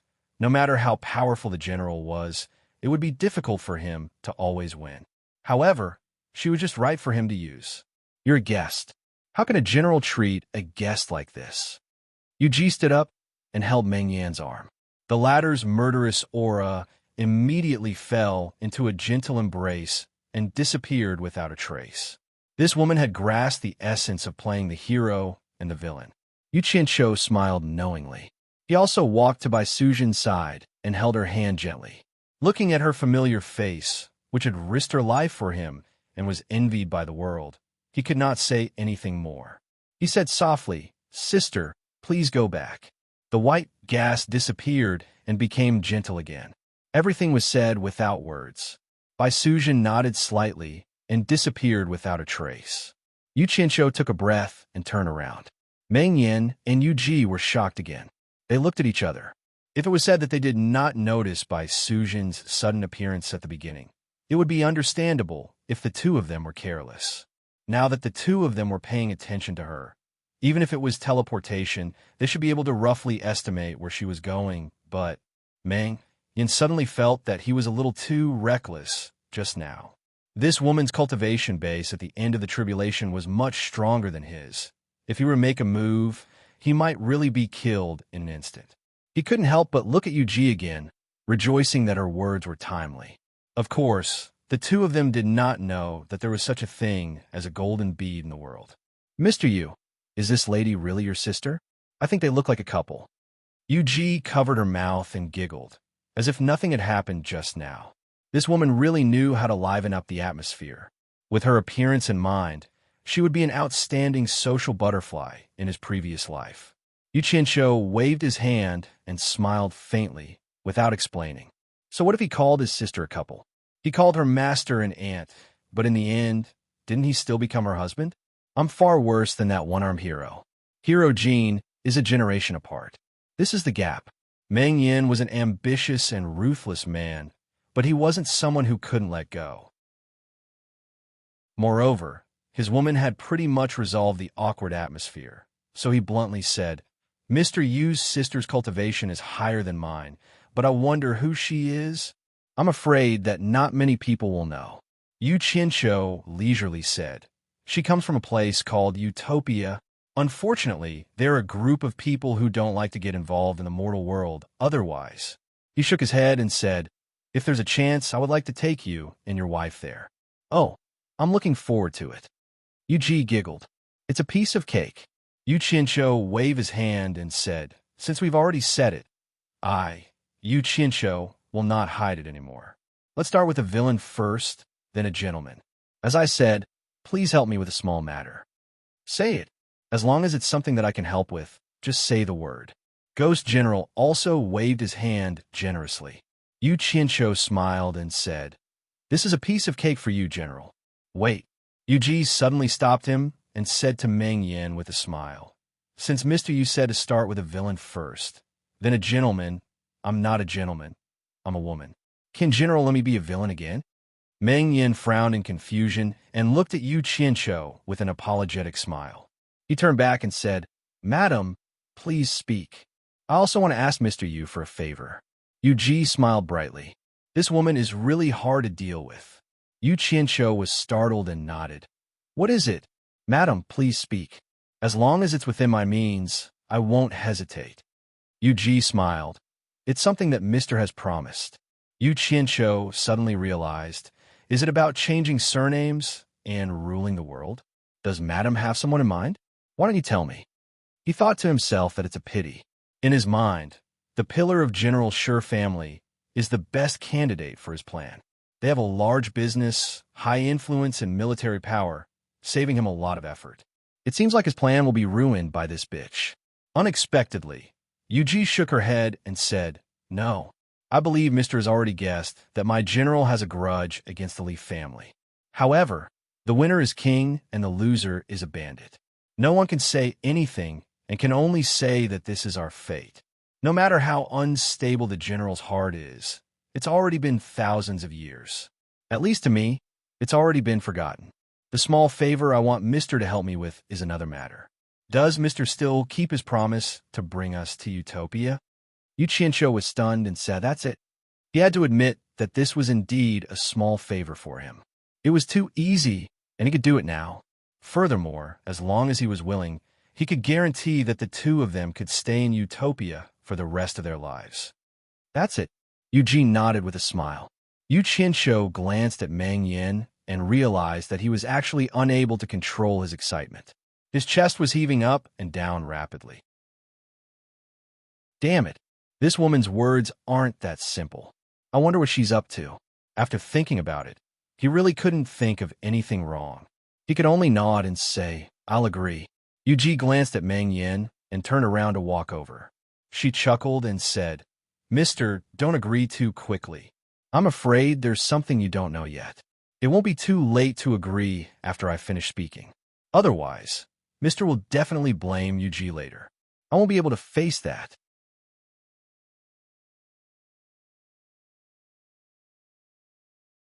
Chapter 116. Damn it, this is a real plot. I can't avoid it. Yu Qianqiu really wanted to sell her to Africa to be a chicken. It was not a good feeling for a man to be dug a pit by a woman and asked to jump into it. Moreover, it was a female ghost. It was hard for him not to jump into it. Yu Qianqiu said with a smile, "Madam, tell me." Yu Ji bowed to Meng Yin, who nodded. Yu Qianqiu was confused. Yu Ji showed a rare, solemn expression and asked, "How much do you know about the demon ghost region?" Yu Qianqiu paused and said, "I don't know much. I've only heard about it from others. This is the first time I've heard about the great general. It seems like others don't know much about this place either. It's really difficult for ordinary people to go deep into the demon ghost region. It's normal that they don't know much about it." Yuji nodded and said slowly, "The demon ghost region has a radius of tens of millions of miles, which is much larger than the Huaxia Empire. My general's sphere of influence is only a few thousand miles, and he is ruling it with a demon king. Demons are in charge of Yang, and ghosts are in charge of Yin. Compared to the entire demon ghost territory, which has a radius of tens of millions of miles, the territory of the general is only 1/10,000th of it. The same goes for the other demon kings and ghost kings. In this way, the territories of the 10 demon kings and ghost kings combined are only tens of thousands of miles. The demon ghost region has such a large area." Yu Qianqiu was surprised and couldn't help asking, "Does the rest of the land have a master?" Meng Yin walked down from his seat and waved his hand. "How can there be no master in such a great land? It's just that it's divided by a group of heroes. It's not as famous and powerful as the 10 ghost kings. If they unite, their strength is much greater than the 10 ghost kings. But once they are separated, they can't compare to any of us." Yu Qianqiu smiled and said, "In that case, why don't you lead your army to take over those territories one by one? You must know that to be a hero in life and a hero in death is something that is enviable. Live as a hero and die as a hero." Meng Yin muttered a few words and suddenly felt his heroic spirit soaring to the heavens. His eyes lit up but soon dimmed. He shook his head and said, "I'm ashamed to say this. It's not that I don't want to, it's that I don't dare." Finished speaking, he smiled bitterly and didn't say another word. Oh, Yu Qianqiu guessed that the two of them had something to hide, but what did it have to do with him bringing them to Utopia? At this time, Yuji took over and said, "As Sir said before, we really can't leave the demon realm. If we can, with the strength of the army under General's command, it won't be difficult to change the Li clan's dynasty and make someone else the ruler. However, it's the same reason General is in the demon realm. It's not that we don't want to, but we don't dare. Yu Qianqiu sized up the two of them and asked suspiciously, "Could there be someone who can threaten General?" Yu Ji and Meng Yin exchanged glances. The former nodded and said, "There's indeed someone who can threaten General, and it's precisely because of his threat that the demon realm isn't in chaos. General's army doesn't dare to leave the demon realm, and the other demon Ghost King also doesn't dare to act recklessly because of that person's threat." She paid special attention to the word person and he in her tone, clearly telling Yu Qianqiu that the person who could intimidate the demons and ghosts within a radius of tens of thousands of kilometers was not some powerful demon Ghost King, but a living person. Who could have such a method? Yu Qianqiu's blood boiled when he heard this, and he asked in a sonorous voice, "Who is it?" Yu Ji looked nervous. She walked around the tent a few times and looked around from time to time, as if she was afraid that someone would hear what she said. Finally, she bit her lip and said, "Go straight south from here, and you can reach the center of the demon realm. There's a cultivator called by Changchun there." "What?" Yu Qianqiu exclaimed and took a step back, saying, "Cultivator? Are there really soul formation cultivators in this world?" Yu Qianqiu's blood boiled again. Heavens! It turned out that immortality was not a legend, but real. One must know that in the cultivation world, cultivation was generally divided into qi refining, foundation building, core formation, nascent soul, and tribulation passing. These 5 levels of cultivation, at the end of the tribulation passing stage, it was already very good to live for 700 to 800 years. Everyone pursued the path of cultivation to prolong their lives. Only the legendary soul formation stage was a realm that was hovering on the doorstep of immortality. If one could live for a few thousand years, what was the difference between that and immortality? But after all, it was a legend. Some were true, and some were false. No one dared to guarantee it, and as time went by, it naturally became a legend. Yu Qianqiu was a person who had transmigrated. He believed that cultivation could prolong one's life, not to mention that he had already experienced it himself. But for the absurd thing of immortality, he would occasionally fantasize about it. Could a person really live forever? Live forever? He really couldn't find any scientific evidence, so he really didn't have any hope. But now, if what Yu Ji said was true, then what would happen? Yu Qianqiu asked again, "Is what Madam said true?" The temptation of immortality was too great for humans, not to mention a cultivator who had the chance to set foot on the starting line. "Of course it's true." Yu Ji smiled bitterly and said, "Actually, he was the one who helped the Ghost King, one of the top 10 demons in the Ghost domain, rise to power and was crowned as one of the top 10. After all, it's impossible for him to worry about everything in the Ghost domain alone. That's why he helped us restrain the other heroes in the Ghost domain." Yes, Yu Qianqiu sucked in a breath of cold air. It looked like it was true, even if he did not gain anything from this trip to the demon realm. Just this piece of information was worth it. He now had a new goal to pursue. "What does this have to do with you and your wife going to Utopia?" Yu Qianqiu was puzzled. In fact, he already had an answer in his heart. Yu Ji's face was a little pale, and she said with a trembling voice, "There was once a Ghost King who was infatuated with the mortal world when he was alive. He violated his rules and wanted to lead his subordinates into the human world. In the end, more than 100,000 people under the Ghost King were wiped out by him in an instant, and the Ghost King also ended up being destroyed, never to be reincarnated." Meng Yin sighed as well. It seemed that he too had a lingering fear. F***CK. That's too powerful. More than 100,000 ghost cultivators were wiped out in an instant. Perhaps only a soul formation cultivator could have such a method. Yu Qianqiu's face twitched non-stop, and he looked at Yu Ji, not knowing whether to laugh or cry. "Madam, don't tell me the small favor you asked me to take you out of the ghost domain." These demons and ghosts were probably thinking about leaving the ghost domain all the time. After all, those who could reach the end of the tribulation transcendent stage, be it humans or demons or ghosts, would not want to be restrained, let alone be restrained by someone who could kill them at any time. But the key is that you guys bring your families with you when you go out. You don't just bring one or two people, you even want to bring your subordinates out. You want to dominate the outside world? If you really do that, the world will be in chaos. He now understood the thoughts of the Soul Formation Cultivator by Changchun, which was to restrain these demons and ghosts here forever. It would be fine if they were obedient, but they would be killed without mercy if they were disobedient. There was no reason to reason with them.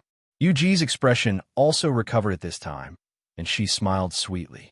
Is utopia in the ghost domain? Yu Qianqiu was speechless. It was not in the ghost domain, but it could also be said to be in the ghost domain because utopia was with me. He smiled bitterly. Madam, you think too highly of me. Madam, you don't think that I have the ability to fight against a soul formation cultivator, do you? Chapter 117. Now, he was ready to give up on asking for their help. This matter was too dangerous. It was easy to bring them out, but if Bai Changchun found out one day, who knew what the consequences would be? It was not a good thing to be targeted by a legendary figure. It would be easy to take his life. To put it bluntly, he was afraid that he would not even have time to hide in Utopia. Overruling him was just a matter of a thought. Who would dare to help him in supporting Immortal Island? Who would be able to help him then? Yuji suddenly covered her mouth and giggled. She laughed so hard that Yu Qianqiu and Meng Yan were a little confused. After a long time, she stopped and said with a smile, "Are you afraid, mister? Damn it, I wonder if there is Africa here? Anyway, your skin is soft and tender. I will let you laugh to your heart's content." Yu Qianqiu put on a fake smile and asked, "Aren't you afraid?" Yuji was startled and couldn't laugh anymore. She shook her head and said, "Mister, you worry too much. Of course, I understand that this matter can't be done easily. I just want a promise from Mister. As long as you promise to fulfill your promise when you have the ability in the future, it will be fine." After saying that, she stared at him with her big, seductive eyes. "Promise. Another promise. I owe Ma Jugu one, and now it's here again." Yu Qianqiu felt a headache when he heard the promise. He couldn't help but ask doubtfully, "How do you know that I will have the ability in the future? Don't you want to hear what I need your help with first? Aren't you afraid that you will be busy for nothing?" Yuji smiled. It was true that she was a female ghost with cultivation, but she was a woman who had experienced the prosperity of the world. She was a woman who was reluctant to leave the mortal world. She didn't want to stay in this drowsy place anymore. She didn't want to live a life where she could be destroyed at any time. After a year, 2 years, thousands of years, she really wanted to return to the human world. Although she couldn't walk in broad daylight due to the influence of the great law of heaven and earth, it was enough to sing and dance in the dim lights every night. Today, with Yu Qianqiu's zither in hand, he took the lead, completely evoking her long-hidden desire. When she was alive, she sang and danced to celebrate peace. If not me, who would take the lead? Although she was tempted, there was a powerful existence in the demon realm that made her tremble. She was helpless, until Yu Qianqiu casually summoned a female demon in the late tribulation passing stage.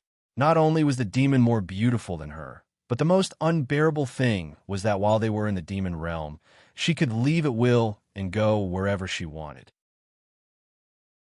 From a conversation between Yu Qianqiu and her, it was obvious that there was a group of people who were more powerful than her, and a group of people who had a higher chance of entering the Huashan realm.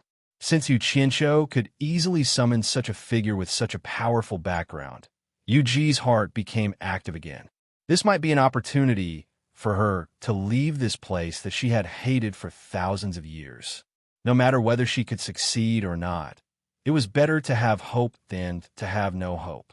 If Yu Qianqiu knew her thoughts, in addition to feeling sad for Meng Yan, he would also sigh. Women in his previous life and this life were all the same.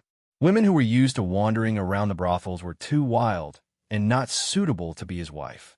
At least, he would not feel at ease as a pretty daughter of a humble family. As long as it doesn't make things too difficult for us, I and the general can agree to help Mister with a small favor. Since Mr. is so talented, you must be a person who keeps his promises. No matter if you can do it in the future, I just want Mr. to promise me. After Yuji finished speaking, she saw that Yu Qianqiu was still hesitating. She immediately decided to increase the bargaining chip. She took a token from her waist and handed it over with a smile. This token is for Mr. In the future, within a radius of thousands of miles, as long as Mr. uses this token, no matter if it is a demon or a ghost, they will have to give you some face. Damn, this is a good thing. Yu Qianqiu subconsciously reached out to take it and stroked it. TSK, TSK. I heard that there are a lot of good spiritual herbs for alchemy in the demon ghost territory. Some good spiritual herbs that have long been extinct outside. Mengyan suddenly opened his eyes wide. He really didn't understand why Madame would do such a thing. Could Yu Qianqiu help them out of the demon ghost territory? Was it worth giving away his Ghost King's token? Wouldn't Yu Qianqiu be able to do whatever he wanted here in the future? He immediately wanted to stop her. Yuji might know him too well. While Yu Qianqiu was not paying attention, she turned back and shook her head slightly. She winked at him, telling him that she would explain to him, but not now. Mengyan paused. He remembered that Madame always had her own opinions. She must have some other intentions by doing this, so he didn't say anything. Since Madame is so kind, that, Yu Qianqiu mumbled and thought to himself, damn it, he would be an idiot if he didn't take such an obvious benefit. He immediately put away the token and promised solemnly, I promise, Madame, that when I have the ability, I will definitely bring you and your wife to Utopia. Even if you and your wife want to stay there for a long time, I can guarantee that the people there will definitely not reject the two of you. He specifically emphasized that it was a virtuous couple, just the two of them. He didn't want to take his entire army with him. Of course, since he had already said that he had the ability, he wouldn't mind taking them with him if he could be of use to his army in the future. Yuji's eyes lit up. The fact that the other party could add a hidden chess piece to his promise meant that he was someone who valued promises. He would not easily agree to things that he could not do, which made her feel more at ease. As for whether he would bring everyone away, it was not something she cared about. However, Yu Qianqiu saw that Mengyan's face had already darkened. Clearly, he had already understood what he meant. It seemed like it was a little too much for him to take something that was not even a semi-finished product from him. Furthermore, something like the token could not be used just because the other party gave the order. It was not too safe. Ahem. Yu Qianqiu coughed and added to Yuji, as long as Madame's words are valid, you can take my words as an oath. What he meant was that as long as her words were valid, then he would have sworn to her just now. Cultivators would really suffer retribution if they made random oaths. However, if her words were not valid, then he could pretend that he did not say anything just now. Yu Qianqiu concluded that Yuji must be plotting something. Otherwise, she would not be so eager to throw herself at him. Yuji was even happier that he could say something like an oath. She chuckled and walked to Mengyan's side. She pulled his arm and said, General, it seems that Mr. is afraid that my words are not valid. I hope that General will agree to it personally. The displeasure on Mengyan's face disappeared in an instant. He nodded to Yu Qianqiu and said, Mister, please rest assured. Madame and I are one. Madame's words are my words. If there is anything that you need my help with, you can tell me now. Ah, General indeed has the demeanor of a general. Straightforward enough. Yu Qianqiu complimented. However, he glanced at Yuji from the corner of his eyes. Aya, this pillow talk is really powerful. You must remember, you must encourage yourself. Don't sink into it. He laughed in his heart. He remembered that his old enemy, Yin Shu, was hiding somewhere. He collected his thoughts and asked indifferently, Great General, other than the disciples of the various sects in this military camp, there are also many people hiding in the surroundings. I believe that General already knows about this. How does General intend to deal with this? Mengyan suddenly stood up and laughed cruelly. If Mr. didn't remind me, this General would have almost forgotten. I gave him an hour, but they actually turned a deaf ear to my words. Could it be that they still think they can get lucky? Hee hee. Very good. There is actually someone here who dares to not take my words seriously. As soon as he said this, he revealed a ferocious expression. Chapter 118. Yu covered her mouth and giggled again. She helped Meng Yin up and said, "General, don't be anxious. Since Mr. has asked, I'm afraid it has something to do with what we need help with." "Mister, do you think I'm right?" The last sentence was directed at Yu Qianqiu. Tisk. Yu Qianqiu shook his head regretfully. He gave a thumbs up and praised, "Madam is really smart. I can't hide anything from you." "That's right. The small favor that I need, General and Madam's help has something to do with these people." Yu looked ashamed. Meng Yin, on the other hand, was quite proud. To him, there was no difference between praising his wife and praising himself. He nodded and said, "How do you want me to help? Just say it, mister." Hee. Yu Qianqiu gnashed his teeth and said, "When we first arrived at Faye's sinister realm, those fellows clearly knew that there was danger, but they didn't warn us. Not only did they not warn us, but they actually ignored our friendship and left us behind. Fortunately, we encountered the great general otherwise. In short, I really can't swallow this anger." Tsk. Meng Yin laughed and said, "So it's a group of selfish people who abandoned their friends and ran away. Very good. This general will definitely help you. What does Mr. want?" He was a seasoned soldier, and the thing he hated the most was people who abandoned their comrades and fled in the face of battle. Yu Qianqiu said in a deep voice, "General, please help me capture every single one of them. It's best if they're all alive. I want to do it myself and let them taste the feeling of living a life worse than death." "That's right, General. It's best to find a big tent and lock them up. It's really inconvenient to let the disciples outside see what we're doing. Otherwise, I won't be able to explain myself when I return." "Ha!" Meng Yin laughed heartily. He gave Yu Qianqiu a look as if he knew him very well. He then dragged his golden armor and walked out of the tent in big strides. "Mister." Yu Qianqiu was just about to follow Meng Yin out when he heard Yu Ji calling him. He turned around and asked, "What's the matter, madam?" The latter didn't say a word. When she walked past him, she pursed her lips into a smile and walked out of the tent, as if saying, "I know what you're planning." This caused Yu Qianqiu to be filled with rage. "Damn it. Forget it if you think you can pinch. What I hate the most is this kind of pretentious, self-righteous dog that doesn't eat shit." When he walked out of the tent, he happened to see Ghost General Meng Yin wave his hand, and dozens of riders led a group of people out of the camp. When he saw Yu Qianqiu, he only nodded slightly. He swayed and returned to the crowd, standing at the foot of the stage. He ignored the questioning gazes from the disciples and closed his eyes to rest. Before long, the sounds of fighting suddenly appeared in the surroundings at the top of the mountain. The expressions of the leading elders of the 6 great sects darkened. The scattered divine sense spots on the 6 divine sense compasses moved almost at the same time.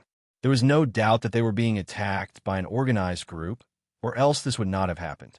At this moment, who else could organize an attack against hundreds of disciples from the various sects but Ghost General?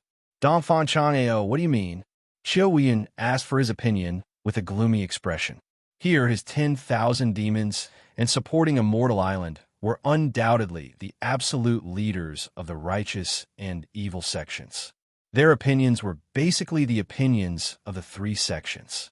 Dongfang Chang'ao frowned. Although many disciples from the various sects would die every time they came here, it was also for the future development of the sections. If all of them died here, it would shock the 6 great sections. At the very least, they would have to consider whether they could use this method of training disciples again in the future. Seeing that he did not speak, Qiu Huiyan said in a deep voice, "I suggest that everyone go down the mountain and save the disciples of the 6 sections. Save as many as you can." Everyone stared at Dongfang Chang'ao. As long as he agreed, the righteous and evil sects would have reached an agreement. Dongfang Chang'ao frowned. "Even if we go down, can we save them? I need to consult the sect before making a decision." Qiu Huiyan sneered. "Consult the sect? By the time you're supporting Immortal Island sends people here, it will be too late. By then, they won't be saving people, but collecting corpses. But it makes sense. You're supporting Immortal Island, is rich, and has many powerful people. A few disciples dying is nothing. Elder Quan of supporting Immortal Island could not take it anymore. He immediately shouted, "Qiu Wuyuan, are you looking for trouble?" Qiu Wuyuan glanced at him coldly and said with disdain, "Who do you think you are? Since when did supporting Immortal Island have a right to speak?" Once he said that, the other elders of supporting Immortal Island immediately surrounded him and cheered him on. Once supporting Immortal Island made a move, the 10,000 demons did not want to be outdone. The elders also surrounded him. As a result, the other 4 sects helped their own sides. The righteous and evil sects instantly stood against each other. Qiu Wuyuan, Dongfang Chang, Ao glared at him. His white hair and beard moved even though there was no wind. He said coldly, "Supporting Immortal Island's cultivation pavilion has never been afraid of anyone. If you want to cause trouble, look at the situation now. After this matter is over, I will welcome you at any time." He immediately shouted at the elders, "Help me send a message." The elders unwillingly retreated and surrounded him, placing their palms on his body. Dongfang Chang Ao raised a jade stone and infused the power of 10 people into it. Instantly, the jade stone gave off a dazzling white light. After muttering a few incantations, the jade stone turned into dust with a pa sound. Everyone from the various sects secretly sucked in a breath of cold air. Even Qiu Wuyuan's brows couldn't help but twitch. An ordinary voice transmission could be done as long as one's cultivation had reached the tribulation passing stage. However, a voice transmission that was thousands of miles away wasn't something that could be done by just gathering a few people. It required the combined strength of a few people to reach the tribulation passing stage. The other sects questioned themselves. They didn't have the ability to do so, including the 10,000 demons. After the people of supporting Immortal Island dispersed, they acted like it was no big deal. This shocked the other sects even more. Dongfang Chang Ao nodded at everyone and said, "The message has been sent to my Heaven Heart Pavilion. Later, there will be..." He suddenly paused and closed his eyes to focus. After a while, he opened his eyes and looked at everyone. "My Heaven Heart Pavilion has sent a decree from the Sect Master. Disciples of supporting Immortal Island, please be calm and don't act rashly. Heaven Heart Pavilion has sent 6 final stage crossing tribulation stage experts to come here at top speed." The 9 elders of supporting Immortal Island were delighted. They bowed and said, "We will follow the Sect Master's decree." The elders of the other sects looked at each other in dismay. As expected of the supporting Immortal Island, it was worthy of being the #1 sect in the world. Just a casual move was enough to send out 6 consecrators at the final stage of the crossing of tribulations. Qiu Wuyuan snorted coldly and didn't say anything.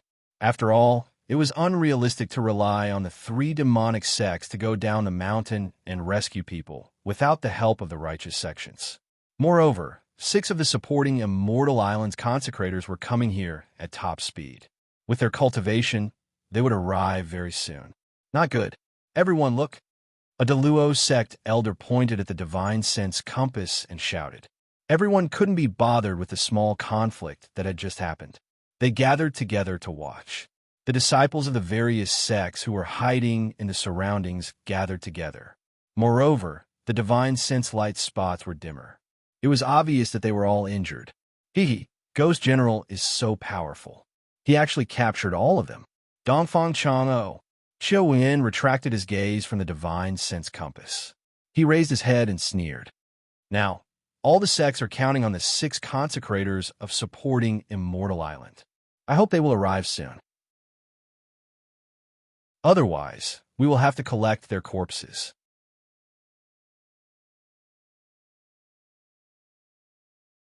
Chapter 119. One by one, the disciples of the 6 sects were escorted into the military camp by the ghost soldiers and generals. They staggered as they walked, and all of them had injuries on their bodies. They looked dispirited, and there were close to 400 of them. The disciples who took the initiative to visit looked at the seniors who were captured with different expressions. It was hard to tell if they were gloating or pitying them. They could only watch as they were locked up in a few big tents. As for what would happen next, no one knew. After Yuchincho's gaze found his old enemy in the crowd, he retracted it without stopping. He wiped away the smile on his face and turned to the crowd, shaking his head and sighing. Sigh. If I had known this would happen, I wouldn't have done it in the first place. I'll go and beg the general to let them off. As he spoke, he staggered towards the central tent. Not a single ghost soldier or general stopped him. Actually, none of the disciples of the six sects wanted him to plead for them. However, they could only keep their thoughts to themselves and not say it out loud. When Meng Yin saw Yuchincho enter, he chuckled. Everyone's dantian is sealed, and they can't fight back. Mister, if you have something to do, you can go and do your own thing. No one will disturb you. Yuchincho chuckled and cupped his hands to thank him. He turned around and walked out. He came to a big tent where the disciples of the six sects were locked up and looked around. As expected, he didn't see any of Meng Yan's subordinates. The people who were locked up lifted their heads weakly and were shocked when they saw the person who came. Some of them had even met Yuchincho at the peak of the mountain. How could this disciple of Fuxian Island come and go as he pleased? Yuchincho couldn't be bothered to talk nonsense, and there was no need for him to. After contacting by Sujin in Utopia, he immediately made his move, and the people he touched disappeared one by one. He clapped his hands and looked around at the empty tent. Expressionlessly, he went to the next tent and did the same thing. Finally, he entered the tent where Yin Shu was locked in. Under the latter's terrified gaze, he cleared everyone around him and stood in front of him. He rolled up his sleeves and smiled. Martial Uncle Yin, I finally get to see you. I've been waiting for this day for a long time. Sigh, I can finally resolve one of my worries. Yin Shu was inexplicably terrified. He staggered backwards. Yuchincho, what are you doing? Pa! Yuchincho walked over and gave him a heavy slap, causing him to fall to the ground. He then jumped up and stomped on Yin Shu, cursing. Fuck, do you think you can call my name so casually? Yin Shu howled as he crawled everywhere. His dantian was now sealed, and his body was only slightly better than a normal person's. How could he endure the punches and kicks of Yuchincho chasing after him? His nose and mouth were bleeding nonstop. After a while, Yuchincho straightened his back and let out a deep breath. It feels so good to beat my enemy. Fuck, I haven't felt so good in a long time. He stretched his chest, clenched his fists, and loosened his muscles. He rolled up his fallen sleeves again. This time, he rolled them up high to prevent them from falling again. He walked over to Yin Shu, who was hiding under the long table, and gave him a slap. Then he smiled. Now you know what I'm going to do, right? Based on our good relationship, what do you think I'm going to do? Of course, I'm going to F***CK you. Yin Shu, who had been beaten out of shape, had blood all over his face. He mumbled, Yuchincho, if you dare to treat me like this, my father won't let you go. Hee. What a F***king genius. Yuchincho sneered. You idiot. Who won't let him go?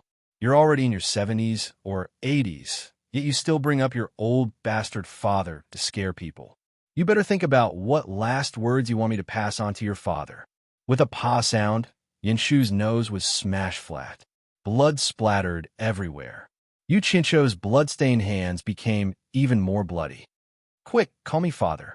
Maybe I'll let you go if I'm in a good mood. Yuchincho pulled his blood-stained clothes and shouted. Then, he slapped Yin Shu again and shouted, Bastard, why are you pretending to be dead? Call me father now. Huff, huff. Yin Shu, who could no longer breathe through his nose, could only use his mouth to breathe. His teeth had all fallen off. He desperately raised his head that was hanging to one side. Suddenly, with a pu sound, he spat a mouthful of blood on Yuchincho's face. You're courting death. Yuchincho roared. With a ya sound, he pulled Yin Shu's head and gave him a heavy punch. The latter's head made a crisp sound and drooped on his back. He was no longer breathing. Yuchincho, who was in a rage, did not notice that he was already dead. He pressed Yin Shu to the ground unwillingly and punched him until his head was smashed into pieces. Only then did he stand up. He raised his arm to wipe the blood off his face. His sleeve was instantly dyed red. His blood-stained face looked a little ferocious. He looked at the corpse on the ground and murmured, "I think Shin Feng said that human skin is a good material for making high-class talismans. I can't waste it." He lifted his leg, and the corpse disappeared without a trace. A pool of blood was left on the ground. He did not see his current image. He put down his sleeves and patted his clothes. Instead, he walked out of the tent as if nothing had happened. He walked towards the main tent. As soon as he entered, he found Meng Yin and Yu Ji staring at him blankly. He had also come to his senses now. Just now, he was immersed in the pleasure of killing his enemy with his own hands. He was in high spirits and did not care about the blood on his body at all. Yu Qianshou smiled embarrassedly. "I really did it by accident." "Did it by accident? Did he accidentally get it all over his body? What did this guy do to those people?" Meng Yin and Yu Ji exchanged glances. After the former asked someone to bring him to take a bath, the couple went to the 3 big tents together. They were all empty except for one of the big tents that was covered with blood. Where are the people? Where did they go? They also called the ghost soldiers outside to ask. They all said that they did not see any prisoners coming out. They only heard screams coming from inside. The two of them looked at each other in dismay. They knew that there were some cultivators in this world who would cultivate some demonic arts and evil techniques. However, in such a short period of time, nearly 400 people were turned into nothingness. It was a little too terrifying. Just thinking about it made the two of them shudder. This kid was a little evil. After taking a bath, Yu Qianshou felt comfortable all over. Moreover, he had killed Yin Shu. He felt refreshed. He took out a set of clothes from his storage bag and put them on. Then, he returned to the main tent. He took a few steps forward and cupped his hands in greeting to the couple sitting behind the main table. "Thank you, great general and madam, for letting me vent my anger." "You're welcome, mister." Meng Yin raised his hand and gestured for him to sit down. He smiled and said, "It's fate that I can meet you today. Unfortunately, sigh, the sky is getting brighter. It's not convenient for me to ask you to stay." Yu Qianshou also knew that no matter how powerful Meng Yin and the others were, they would not dare to come out in broad daylight. This was the restriction of the laws of heaven and earth. Otherwise, their souls would definitely be destroyed. He nodded and asked, "Is General going to break camp?" "Yes." Meng Yin raised his hand and pointed to the south. He said, 1,000 miles to the south, there's a canyon called Valley of Yin Wind. It is my headquarters. Mister, if you have time, please come and visit." "Thank you, great general. If that's the case, I'll take my leave. I'll definitely pay you a visit another day." Yu Qianshou stood up and said, now is not the time to talk. If he stayed any longer, he would only bring trouble to them. The laws of heaven and earth were merciless. "Please." Meng Yin raised his hand. Then he and Yu Ji saw him off. Below the stage, Yu Qianshou once again turned around to thank the two of them. Then he quickly led the disciples of the 6 sects out of the camp. Break camp. With a command, everyone in the camp started to move. Not long after, they were ready.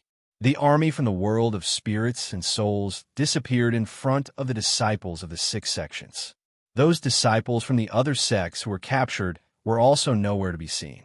Yu Qianshou looked back at the crowd and smiled bitterly. Those seniors didn't show up in an hour, which angered the ghost general. It was useless no matter how much I tried. In the end, they all sighed. The crowd was already very grateful to him for surviving the disaster. Moreover, they were not interested in those seniors from the other sections. Hence, they all comforted him and advised him not to blame himself.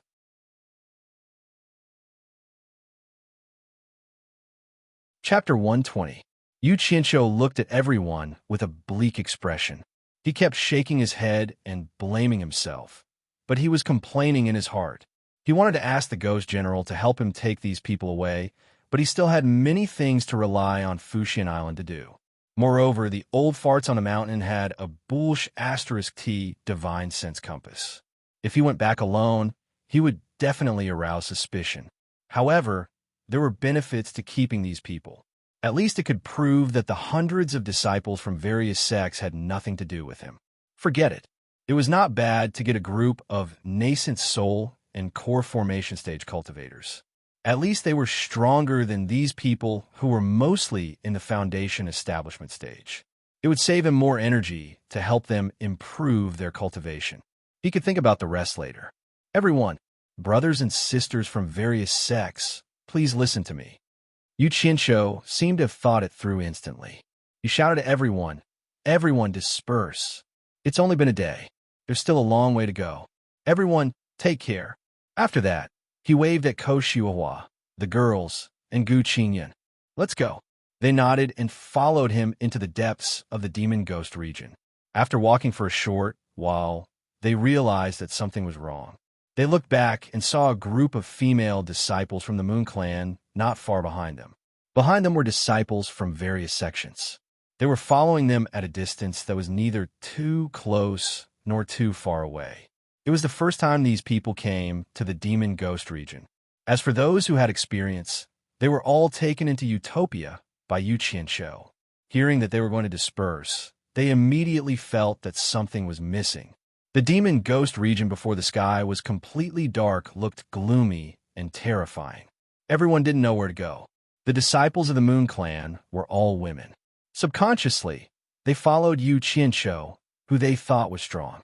After all, Yu Qianqiu's performance that night was too strong. He wasn't even afraid of the ghost general. It should be much safer to follow him. After all, women naturally liked to follow men who gave them a sense of security. After this night, Yu Qianqiu seemed to have become the backbone of the disciples of the various sections. The disciples of the various sects already wanted to follow. At first, they were still hesitating. Seeing that the Moon Clan was following, they naturally followed suit. Just like that, everyone followed from a distance. Yu Qianqiu was stunned. "Why are you following us?" The disciples of the various sects gathered together again and suddenly felt very safe. No one answered him. After a while, a female disciple of the Moon Clan pouted and said, "The demon ghost region is so big. How can you say that we will follow you? We could go whichever way we want. How could it be so coincidental?" Yu Qianqiu thought about it for a bit and understood. They were afraid. However, it felt good to be able to be relied on by others. If you were afraid, just say it. But this girl was still so stubborn. Yu Qianqiu smiled slightly and wanted to tease them. He nodded and said, "So it was us who blocked your way." Then he smiled at Gu Qinyan and the others. "Let's make way. Let the sisters of the Moon Clan go first." They smiled and made way for him. The female disciples of the Moon Clan were instantly embarrassed. They didn't know whether to leave or stay. In the end, the stubborn female disciple said to a slightly older girl beside her, "Senior sister, let's go. Otherwise, people will look down on the Moon Clan." Then, she was about to pull her forward. The senior sister stopped her and said, "Don't talk nonsense. The Moon Clan has always been on good terms with Fuxin Island." She turned around and bowed to Yu Qianqiu. Lan Xinyue, the 19th generation disciple of the Moon Clan, greets senior brother Yu. "Don't mention it." Yu Qianqiu cupped his hands casually and said, "Although she was pretty, there were many beautiful girls in the cultivation world. If they weren't outstanding, there was nothing special about them." Lan Xinyue smiled and said, "Senior brother Yu, you are very talented. Please don't mind my junior sister. We have just entered the demon region, and we are in a precarious situation. If you have any good suggestions, please enlighten us." Those words are pleasing to the ear. Yu Qianqiu nodded, then turned to the stubborn woman and roared fiercely, "Girl, if you have nothing better to do, learn from your eldest senior sister. If you speak nonsense again in the future, you'll suffer greatly sooner or later." "You." The female disciple was about to fight back, but was dragged back by her peers. Yu Qianqiu didn't want to talk to her anymore. He cupped his hands at the disciples and said, "It was pure coincidence that we met the ghost general when he was out on patrol. I don't think something like this will happen again. The sky is about to brighten. It will be the world of all kinds of demons soon. We'll be too big a target if we stay together. It will be safer if we disperse. It will be best if we find a place where no one can find us. In fact, I am also in a precarious situation. I can't solve it by playing the Guqin with any demon. It is also dangerous for you to follow me. Take care of yourselves." That was all. No matter if they listened to him or not, he couldn't lead them around the demon region. So what if he protected them? They would go their separate ways after they left the demon region. How many people would remember him? It was the world of cultivation. That was it. Let's go. Yu Qianqiu disappeared in front of everyone with his companions. Everyone thought about it and felt that what he said made sense. Instantly, it became lively, and a new round of forming teams and groups began. The elders of the 6 major sects on the mountain peak looked very gloomy. From the divine sense compass, they could see that the light spots of the captured disciples had all disappeared. According to common sense, this meant that they were all dead. What a heavy loss. There is no doubt that these disciples were the elites of the various sections. What was strange was that the disciples who had gathered together seemed to be fine. Now they had scattered. Whoosh! A few sharp sounds of fast flying came from afar. When everyone looked up, they found that there were 6 elders on the mountain peak. The one in the lead was Ma Jiugu, who was holding a walking stick. Obviously, the 6 elders of the supporting immortal island had arrived. The elders of the various sects were secretly shocked, as expected of an expert at the late stage of the crossing tribulation. They traveled thousands of kilometers in just a few hours. Moreover, they were flying in the sky without any support. What a profound cultivation and fast speed. Donfan Chanao was also shocked. How come even the oldest Majugu of the supporting immortal island had come? He quickly led the other 9 elders to salute and said, "Greetings, Jugu, greetings, 6 elders." The other sects, regardless of whether it was the righteous or evil Tao, went over to greet them. In any case, their age and cultivation were there.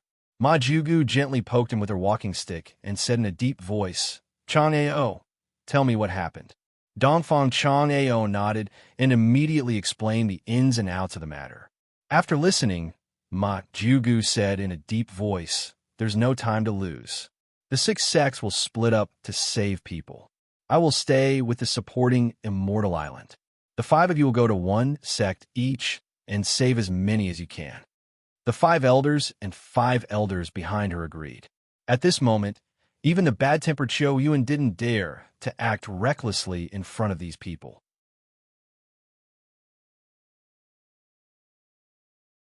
Chapter 121. It was already dawn, but the search for the disciples of the various sects went quite smoothly. With the divine sense compass as a guide, the small demons they encountered along the way could not stop the footsteps of dozens of crossing calamity stage cultivators. The disciples were found one by one and escorted by several elders to the mountaintop's large array. On the way, many disciples were saved when confronting the evildoers. The disciples of the various sects who returned to the mountaintop rejoiced. They knew that the trial this time would probably end prematurely. Good stuff, good stuff. This demon domain is really a good place. Yu Qianqiu held a strand of strange-looking grass that had just been dug out and laughed wildly. Not far away, Ko Xuehua was holding a bloody sword in her hand. She was panting and staring at him with a face full of resentment. Not far away, there was a dead python lying on the ground. "Senior brother Yu, aren't we running a little too far?" Gu Qingyun sized up the surroundings, and the more he walked, the more apprehensive he became. Yu Qianqiu had purposely chosen to walk through the dangerous terrain, and he had already walked for a very long distance. When he saw some unknown flowers and grass, they jumped faster than rabbits, and he ran over to dig them up. Fortunately, there was Ko Xiuhua, who was at the nascent soul stage, among them. When they encountered danger on the way, they had to rely on her to solve it. However, Yu Qianqiu was still unrepentant. The dangers of demon domain were nothing in his eyes, but the flowers and plants seemed to be his lifeblood. Even the other girls were infected by his emotions.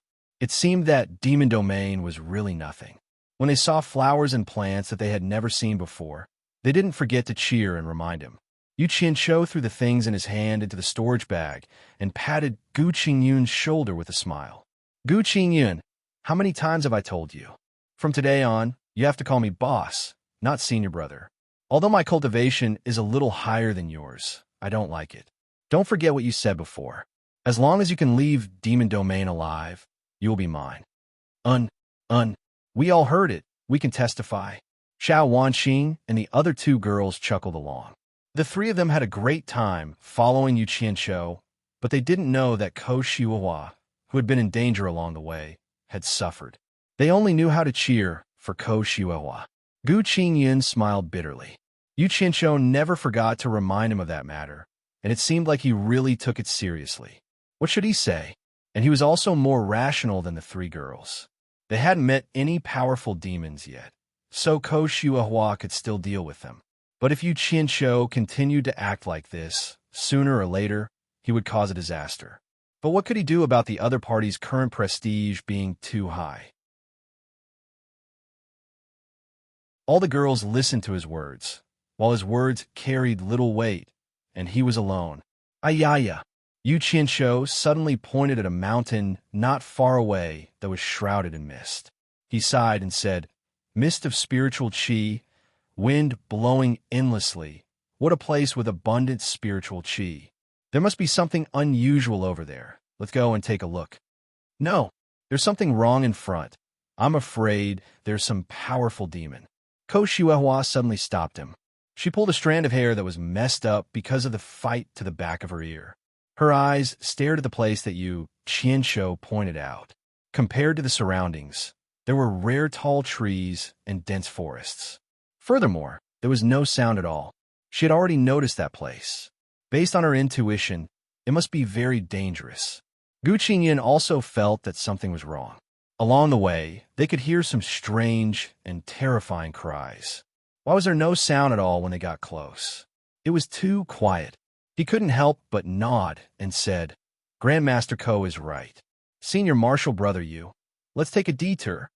As for Boss, he still couldn't bring himself to call him. "No need. Leave everything to me.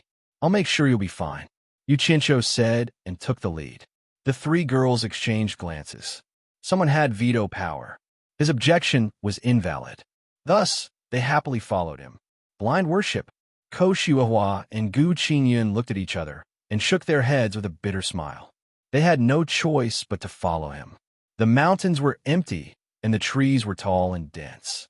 The vegetation was full of vitality. After passing through a dense forest, they stopped at the foot of a mountain that wasn't too high. The top of the mountain was shrouded by the mist of spiritual energy. As they breathed, a rich fragrance drifted everywhere. Their noses could always catch a trace of a unique fragrance that was faintly discernible. In such a place, there was a winding path leading to the mountain. At the starting point, there was a stone tablet that made them want to go up the mountain. "Trespassers shall be killed. The three saints of Lingwu." Gu Qingyun read the words on the tablet and looked at Yu Qianqiu with Ko Shihuahua. Seeing such a message that left no room for negotiation, the three girls were a little hesitant. The three saints of Lingwu? Are they humans, demons, or ghosts? Were they? Yu Qianqiu pinched his chin and wondered. He stared at the words on the stone tablet and muttered to himself, "Who is so awesome?" The three saints of Lingwu. Judging from the title, it seems that they are not ordinary people. I wonder if Ghost General's Ghost King token can protect them? It seemed that Yu Ji had said that all demons and ghosts within thousands of miles had to show respect to the token. Thinking of this, Yu Qianqiu felt relieved. He ran his true core, put his hands together, and made a trumpet over his mouth. Then he shouted toward the mountain, "Are the three saints of Lingwu on the mountain? I'm here to visit you." His voice rolled up the mountain. The others were shocked. What is he doing? Is he afraid that they don't know that someone is trespassing? Who is shouting at the foot of the mountain? Immediately, a voice came back from the mountain. Three gray shadows streaked past. Two of them were strange-looking old men, and a beautiful and seductive woman dressed in revealing clothes. In an instant, they arrived in front of the group. The two sides looked at each other. At a glance, Ko Shihuahua could tell that the three people's cultivation was far higher than hers. She began to feel anxious and blamed Yu Qianqiu for running around. Gu Qingyun sighed. I don't know if this is a blessing or a curse. What is this guy doing? Is there something wrong with his brain? Or has he never seen danger? I've never seen him afraid of anything. Seeing that the atmosphere was not right, the three arrogant women also felt a little timid. After a while, Yu Qianqiu cupped his hands and said with a smile, I'm Yu Qianqiu. I saw the beautiful scenery on the mountain and wanted to visit it. When I came to the foot of the mountain and saw the stone tablet, I realized that it was already occupied. So, please forgive me for disturbing you. Are you kidding me? Sightseeing in the demon domain? Do you think you're a demon king or a ghost king? Even we dare not boast like that. The three saints of Ling Wu looked at each other. There are 6 people, and they are all ordinary people with mediocre cultivation. I can't see through the leader's cultivation. Judging from his appearance, his cultivation should not be very high. Seeing that the 3 people did not speak, Yu Qianqiu smiled again and said, I guess the 3 of you must be the famous 3 saints of Ling Wu. I've heard a lot about you. Now that I see you, you really live up to your reputation. The people behind him felt a chill run down their spines. This guy can say anything. Just now, they didn't know who the 3 saints of Ling Wu were, but now they had heard a lot about them. Hearing that, an old man with a head full of blonde hair laughed and said, I was wondering who dared to trespass on the Spirit Fog Mountain. It turns out that there are only a few people. He deliberately emphasized the word people in his words, which undoubtedly told the other party that the 3 of them were not human. Indeed rare guests. The coquettish woman laughed so hard that her breasts shook. Another old man with a decent appearance stuck out his tongue and licked his lips in disgust. He said with a strange smile, Since you've heard a lot about us, you should know about our reputation in the demon ghost territory. You dare to trespass here with such low cultivation? How refreshing. It seems that we're in luck today. I haven't tasted human flesh for a long time. Swoosh. Seeing that the situation was not right, they quickly pulled out their swords. Ko Shuahua even held her sword and stood in front of Yu Qianqiu. Yu Qianqiu looked at her with a gratified expression and nodded to himself. He raised his hand and gently pushed her away. Then, he stood up straight, causing the people behind him to be shocked. Humph! 3 little monsters dare to make a name for themselves in the demon ghost territory. Even the Monster King and Ghost King, who are in charge of thousands of miles around this place, do not dare to be presumptuous in front of me. Who do you think you are? Yu Qianqiu snorted disdainfully. He slowly raised a black token in his hand toward the 3 monsters.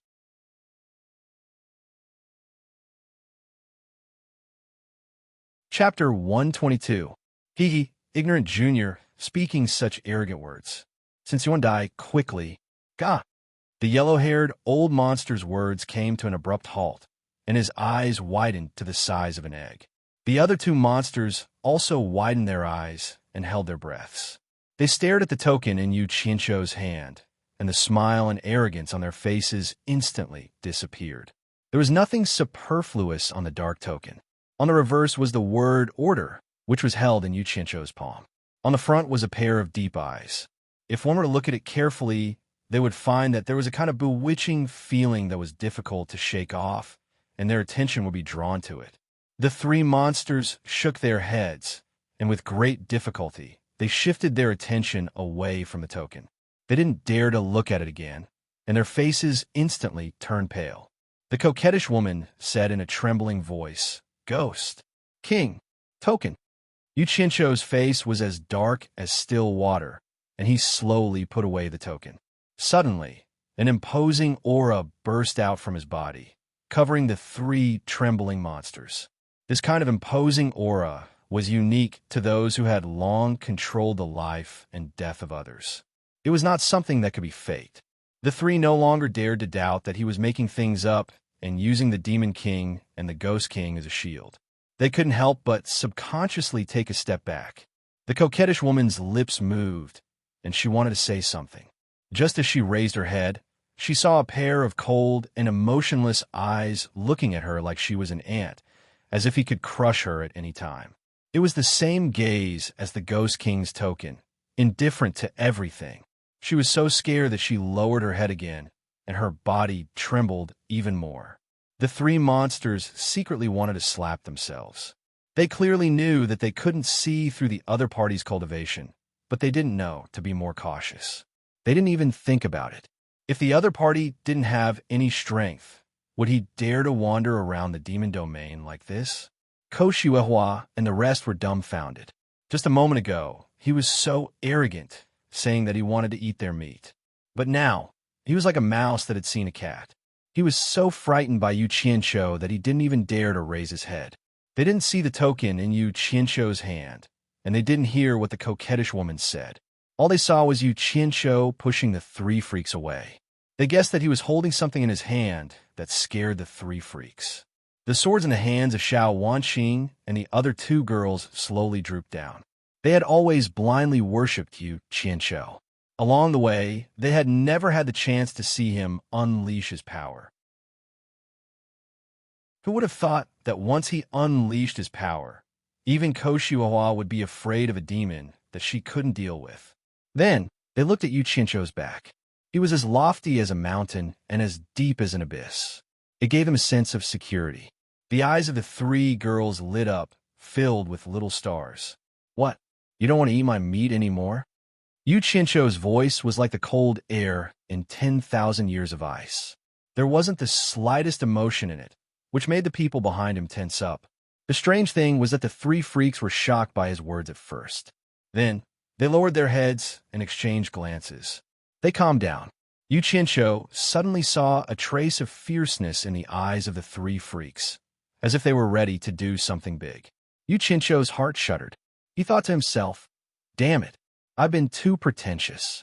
The three freaks probably think that I won't let them go and want to take a risk." After thinking for a while, he opened his mouth and said in a much softer tone, "Forget it. Ignorance is not a crime. It seems that the three of you haven't gone deep into the central area of the demon domain in the south. I think those who have seen my master and me, there wouldn't dare to do this to me in the demon domain.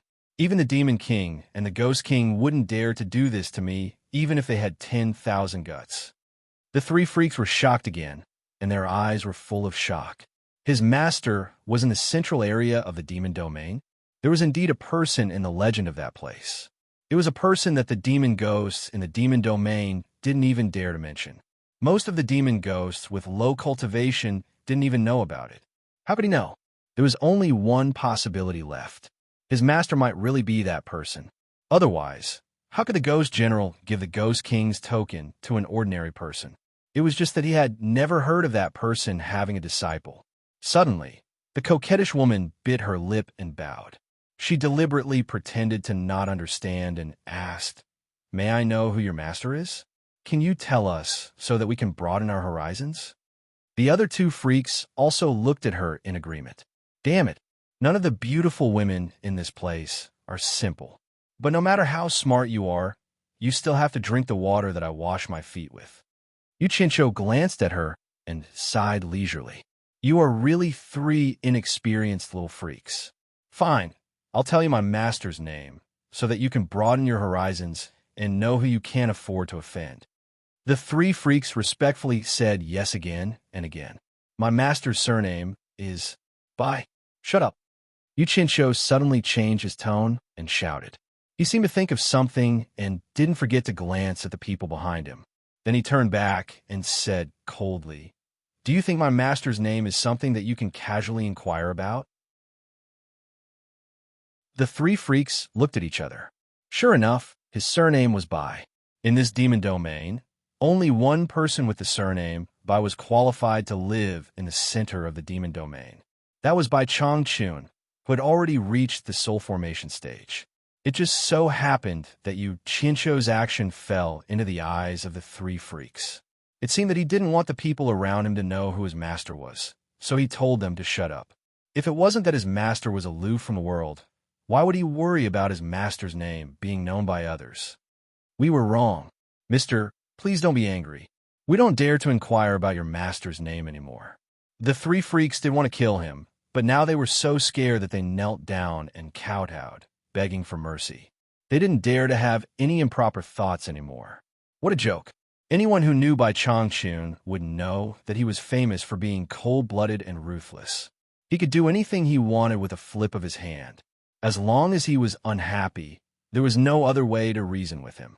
There was only one result: death without mercy. If Bai Changchun's disciple really had an accident here, which demonic ghost in this area could escape? They would be killed by him with a raise of his hand. Ko Shuehua and the others were stunned. At first, they thought that Yu Qianqiu said his master's surname was Bai, but later they realized that he was telling them to shut up.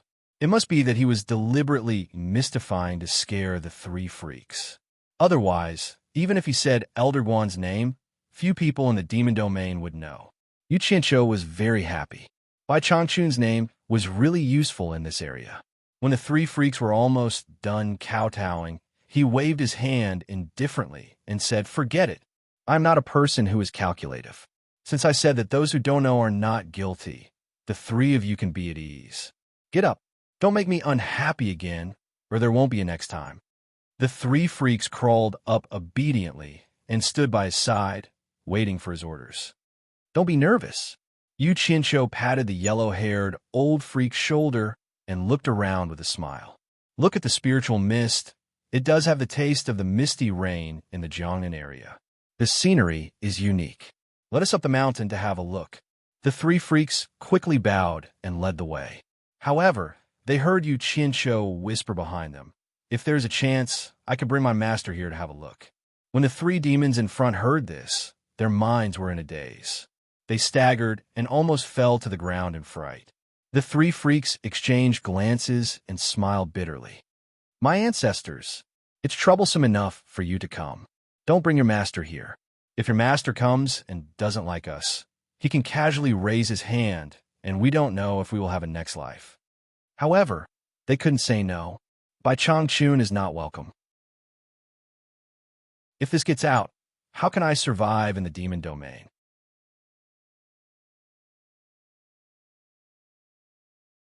Chapter 123. The disciples at the foot of the mountain were almost all found, but unfortunately, there were still many disciples who encountered danger and couldn't return. When Dongfang Chang'o returned from sending another batch of disciples up the mountain, Ma Jugu asked in a deep voice, "Are the disciples of the various sects almost all back?" The divine sense compass of each sect shows that we have found all the people who are still alive. Dongfang Chang'o took out a miniature version of the divine sense compass and frowned. "On the contrary, there's still 6 people from my Fuxian Island who haven't been found. Strange. Why do they run so far away?" "Who else?"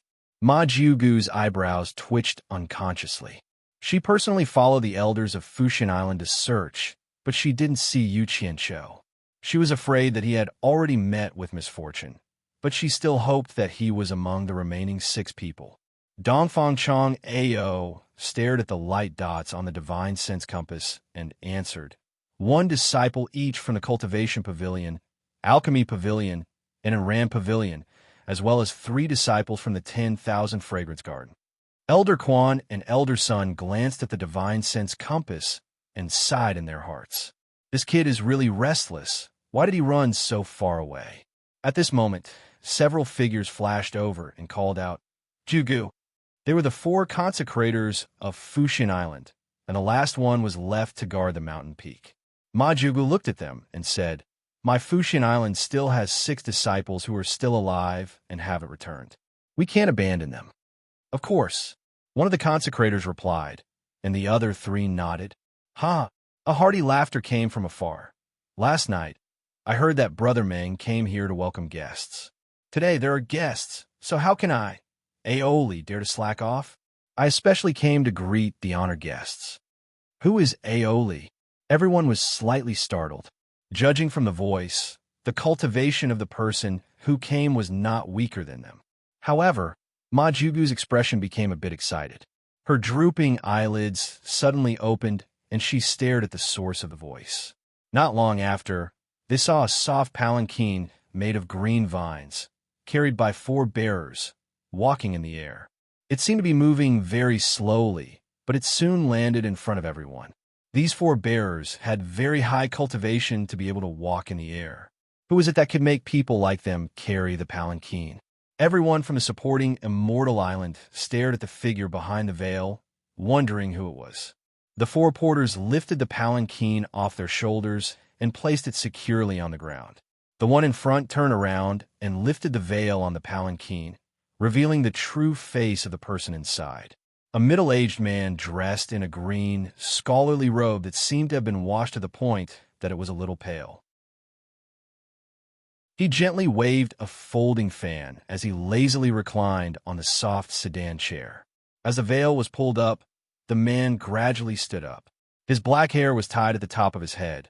His sword-like eyebrows were slightly raised, and his pitch-black eyes that shone like stars swept across the crowd. What an elegant man! However, it was a little strange for it to appear here. When a man's gaze fell on Ma Jugu, he suddenly froze. He gently waved the folding fan in his hand and stood up from the sedan chair. He said with a smile, "I was wondering who this esteemed guest was. It turns out to be an old acquaintance." Everyone from the supporting Immortal Island heaved a sigh of relief when they saw Ma Jugu. It was good that he was an old acquaintance. Otherwise, it wouldn't be a good thing to fight with someone with such a high cultivation in the demon domain. Moreover, the four porters beside him didn't look like people to be trifled with. One of the consecrators asked, "Aunt, do you know him?" The one who asked was the previous sect master of the supporting Immortal Island, Guan Dinghai, who was also Ma Jugu's nephew. Unexpectedly, Ma Jugu gritted her teeth and said, "Not only do I know him, my face was ruined by him." "Ah!" Guan Dinghai screamed, and the others were even more startled. Wasn't that an enemy? Everyone immediately became vigilant. Everyone knew that Ma Jugu's cultivation had reached the final phase of the tribulation 300 years ago. Back then, she was also a beautiful woman. However, when she came back from a cultivation trip, everyone discovered that her face was ruined. Even after using many spirit pills and miraculous medicines, she still couldn't recover, leaving behind a face full of pockmarks. Thus, she was given the nickname Ma Jugu. The man waved his folding fan and leisurely said, "Guan Jiufeng, you can't blame me for what happened back then. Back then, you didn't know the immensity of heaven and earth. You actually dared to barge into this place and started a massacre in the demon domain. If this king doesn't teach you a lesson, you will really think that there is no one in the demon domain that can stop you. You should know that this king is already giving you a lot of face by not taking your life back then. Don't be so ungrateful again."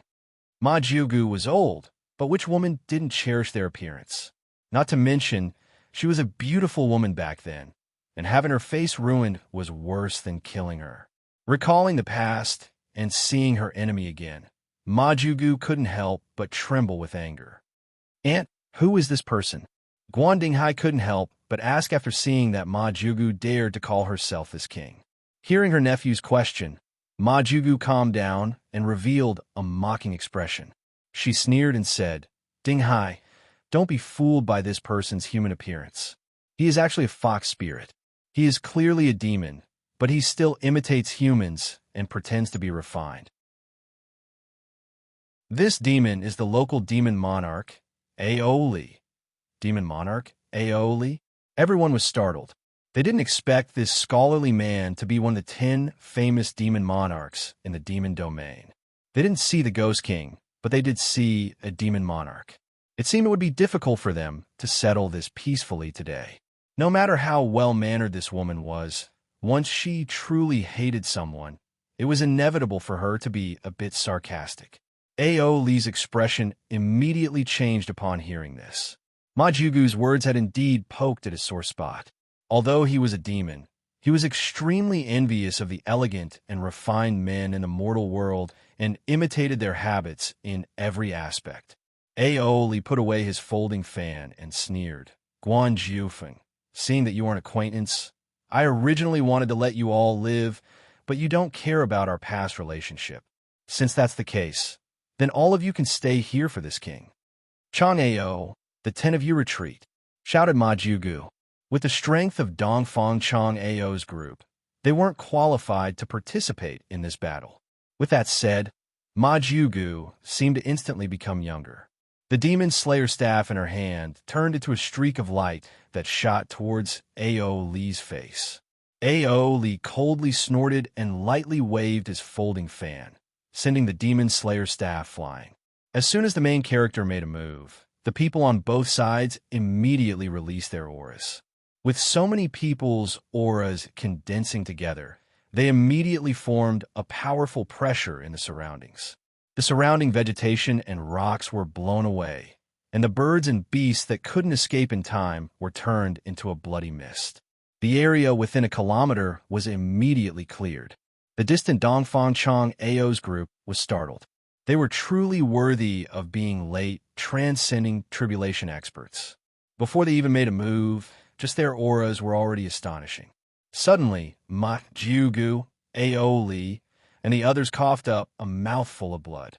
Dongfang Chang Ao's group also coughed up a mouthful of blood before directly collapsing to the ground. A sonorous and unparalleled divine sense fiercely crashed into everyone's mind.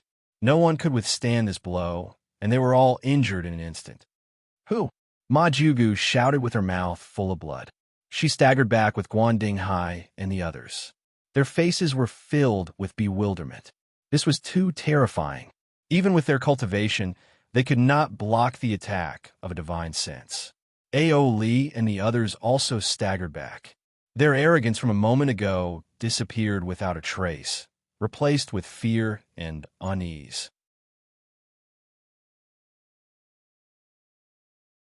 Chapter 124. An ancient voice that was calm and indifferent to everything resounded in the minds of the people of the supporting immortal island. The demon domain isn't a place you should come to. I won't allow a group of people with your cultivation to break the balance here. I'll give you an hour to retreat. Don't go deeper into the demon domain, or you'll be killed without mercy. Who are you? Why don't you show yourself? Ma Jiugu snapped, but she couldn't hide the fear on her face. This person was too strong, so strong that he could seriously injure a group of late-stage tribulation transcendence cultivators with just a thought. Unfortunately, that person didn't respond to her. Then, she saw Aoli nodding. Clearly, that expert was also talking to him.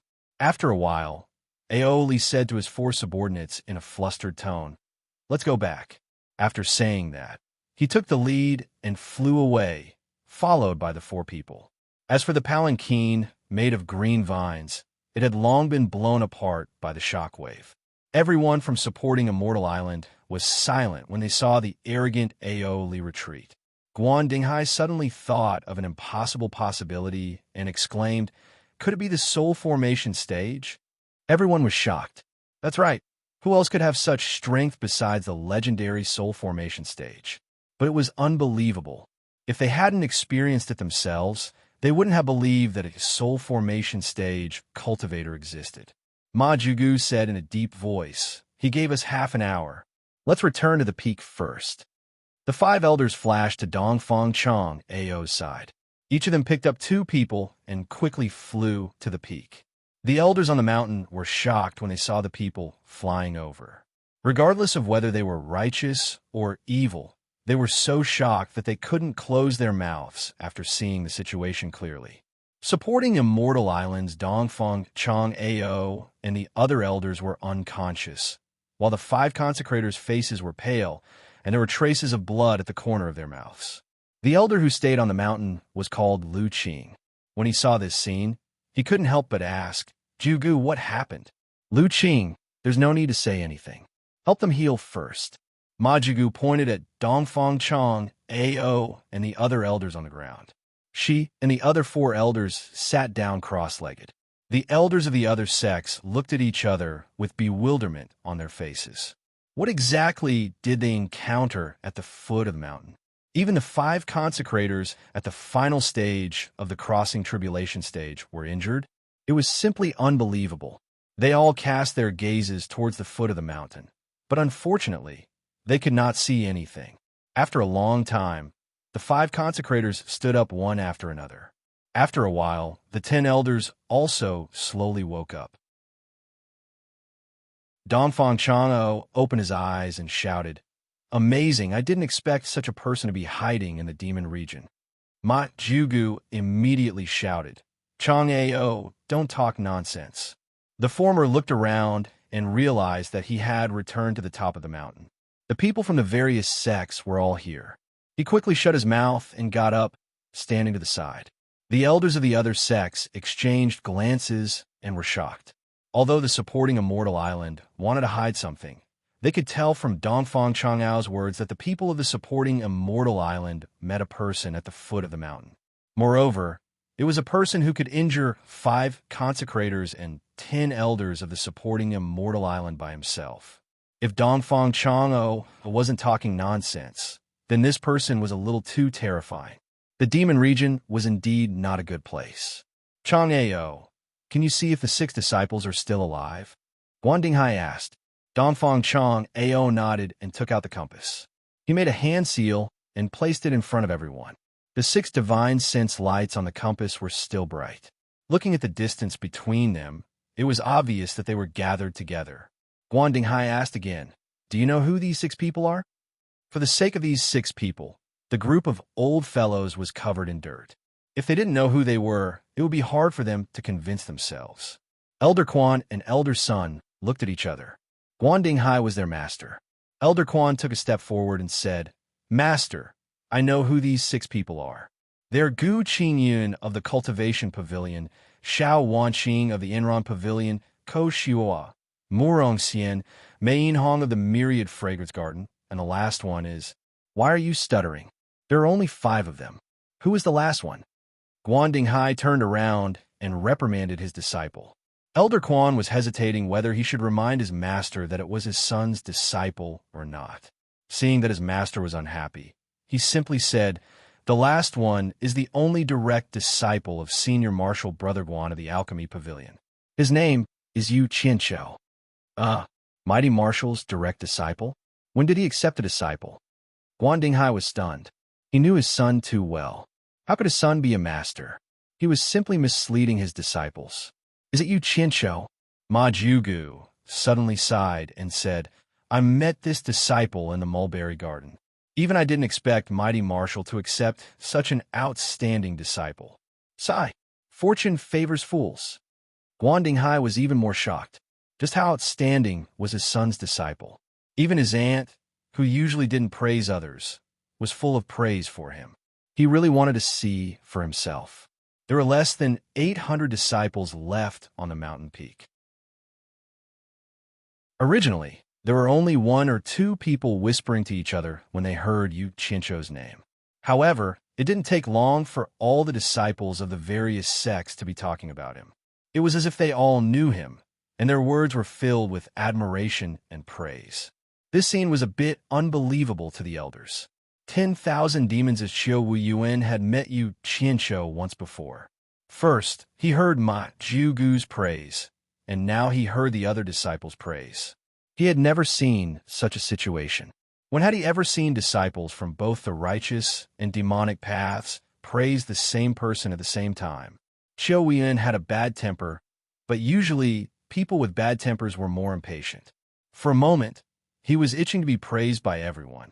He couldn't help but shout, "Who can tell me what is going on with this Yu Qianqiu?"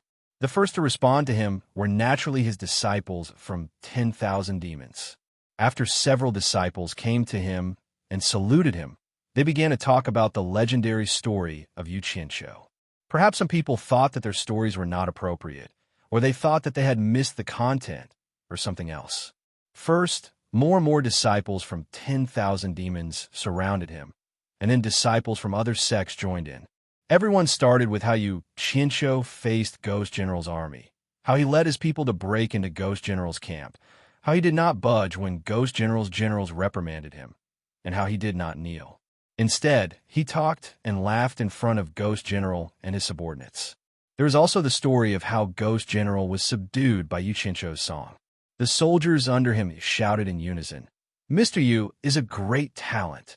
The story of Ghost General treating Yu Qianqiu to a drink. The story of Yu Qianqiu rescuing everyone. The disciples of various sects told the story of Yu Qianqiu and Ghost General in an earth-shattering manner, especially the part where Yu Qianqiu's song stabilized the universe. It was even more shocking. All in all, the details of what happened were very detailed, and everyone felt like they were there again. Some disciples couldn't even find a topic to talk about. and the things that should be said had already been said by others. Therefore, they did some embellishments, making it more dangerous when it was dangerous, and when it was passionate, it stirred people's hearts even more. They forcibly magnified the story. Some female disciples from Moon Clan who were rather talented in music couldn't help but sing the song, Love Country, Love Beauties together. The elders of various sects and the 6 worshippers of Fuxian Island were dumbfounded. All of them wanted to drag Yu Qianshou here to see what kind of person he was. Qiu Weiyuan stroked his beard and sighed. He is really a hero. It was this old man's mistake. I was wrong. Elder Quan and Elder Sun exchanged a look. Why didn't we know that Yu Qianshou, who was drooling and sleeping on the spacecraft, was such a person? Guan Dinghai's face twitched, and he said woodenly, "Is this a mighty disciple? Our Fuxian Island actually hid such a person? This is really unbelievable." Ma Jugu remembered that day at the seaside. It was because Yu Qianshou's song moved Yin Zixia, and she had the idea of matchmaking the two of them. She couldn't help but sigh. I believe what they said. I've heard Yu Qianshou's zither and song skills with my own ears. It's not an exaggeration to say that he is the best in this field. It's really amazing. Moreover, these disciples didn't know him before. Is there a need to flatter him?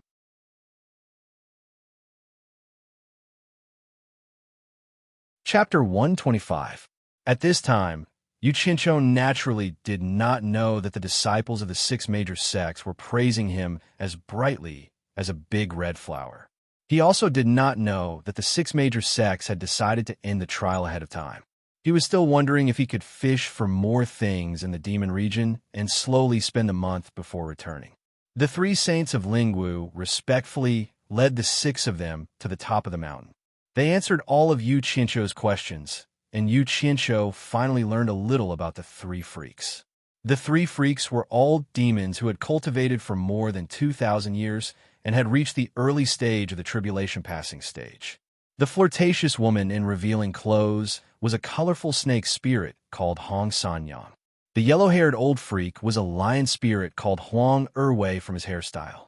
The original form of that dignified old monster was actually a mountain elf named Hoda Quan. When they reached the top of the mountain, they were shocked. What a thick spiritual energy.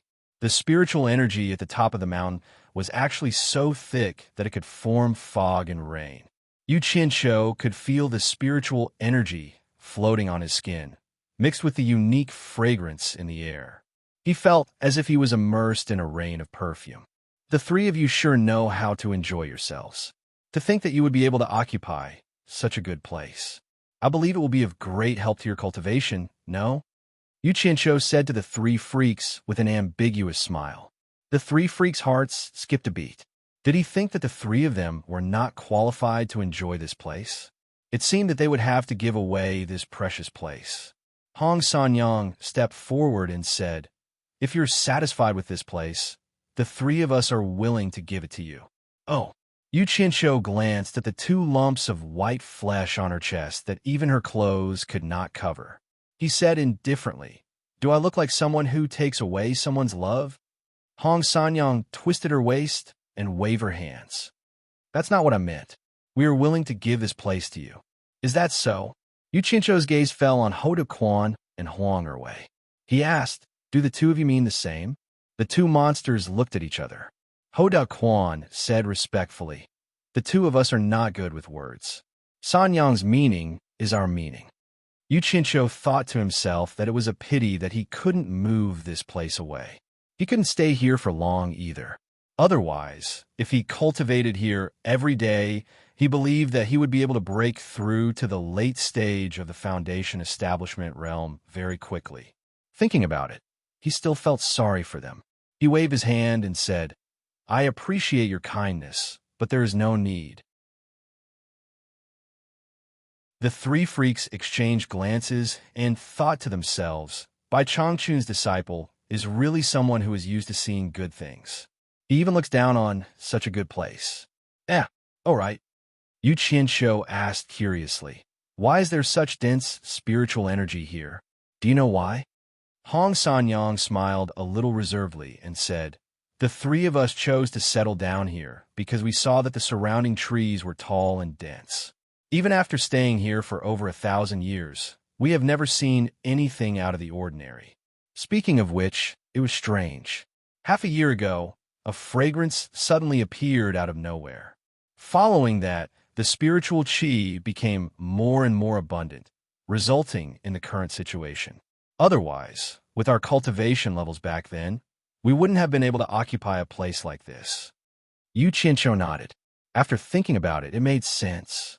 Which monster wouldn't like a place with such dense, spiritual energy? With their cultivation levels from 1,000 years ago, they definitely wouldn't have been able to keep it. Even now, it was probably because this phenomenon had only appeared for a short period of time. Otherwise, with their cultivation levels at the early stage of the tribulation passing stage, they wouldn't have been able to keep it either. They looked around at the surroundings. This mountain was quite strange. The foot of the mountain was lush and verdant, but there wasn't a single tree at the top. It was all a stone forest with jagged rocks of all shapes and sizes. The strange fragrance seemed to be coming from the stone forest. Yu Qianqiu's eyes shone as he stared at the stone forest and asked, could it be that there is some kind of treasure beneath this stone forest? Mister, please follow me. Hong Sanyang led the way, and everyone followed her into the stone forest. When they arrived in front of a stone cave, the fragrance became even more intense, as if it was coming from this cave. Hong Sanyang pointed at the stone cave and said, Mister, your thoughts are the same as ours. We also suspected that there is some kind of treasure beneath this mountain, so we wanted to dig a hole to see what is at the bottom. However, the hardness of the stones here is beyond our expectations. The surface is still fine, but the deeper we go, the harder it is to dig. The three of us spent almost half a year to dig 100 meters deep. Now it's almost impossible to move an inch forward. I'm afraid that without an artifact that can split rocks, we won't be able to go any further. Oh, there's such a thing? Yu Qianqiu asked curiously. Come, let's go in and take a look. As he spoke, he took the lead and walked in. The cave wasn't big, and it could barely accommodate 2 people walking side by side. It was probably because of the difficulty of digging. After walking for more than 10 meters, they felt their vision darken. Suddenly, they saw specks of fluorescent light. Yu Qianqiu was stunned. Were they fluorites? Could it be that there was a spirit stone mine below? When he was a miner in Ongquangsung, he found out that fluorites were associated with spirit stones. He quickly walked down. Because this cave was dug from the top of the mountain, the slope was quite steep. Every 10 meters, the direction of the cave would turn in the opposite direction. After walking for about 100 meters, they realized that there was no more path. They had reached the end of the cave. Hong Sanyang explained from behind, the three of us have only dug up to this point.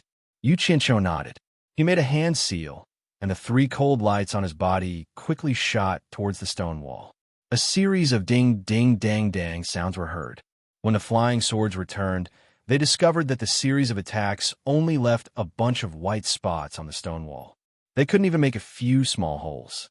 Yu Qianqiu sucked in a breath of cold air. He reached out to touch the stone wall and said, "What a hard stone." Hong Sanyang's eyes flashed with a trace of a smile. She thought, there must be some kind of treasure under the mountain. Otherwise, there wouldn't be such a strange phenomenon. I brought you here because I knew you couldn't dig it out.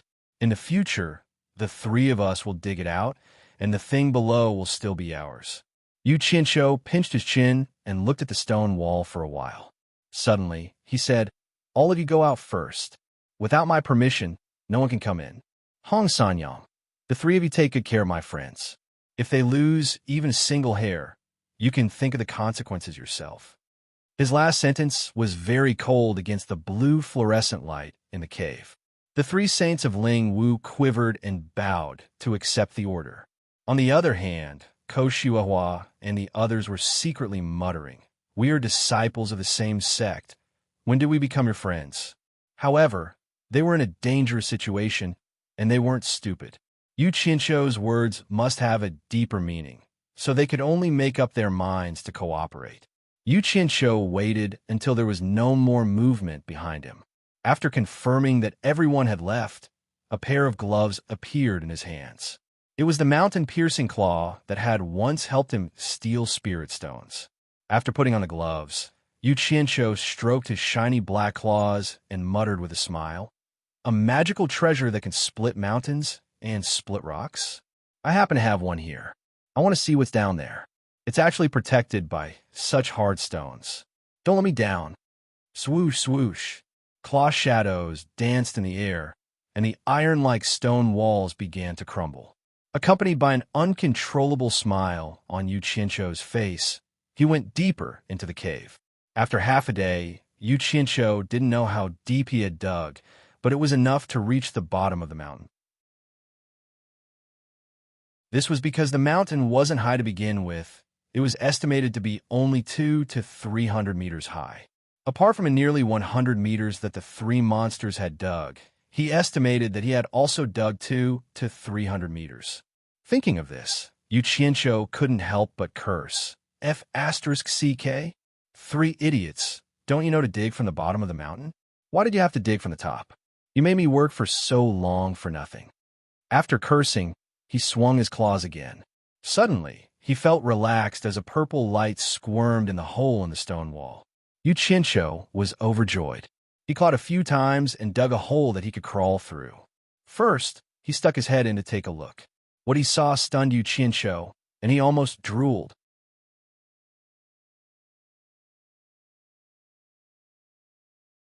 Chapter 126. Someone in the cultivation world once divided spirit stones into 5 grades: inferior grade, intermediate grade, superior grade, supreme grade, and divine grade.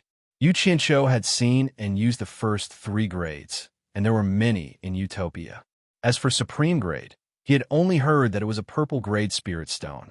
Unlike the first 3 grades, the exchange rate between a higher grade and a lower grade was 100. It was said that 1 supreme grade spirit stone could be exchanged for 10,000 superior grade spirit stones. He had never seen it before.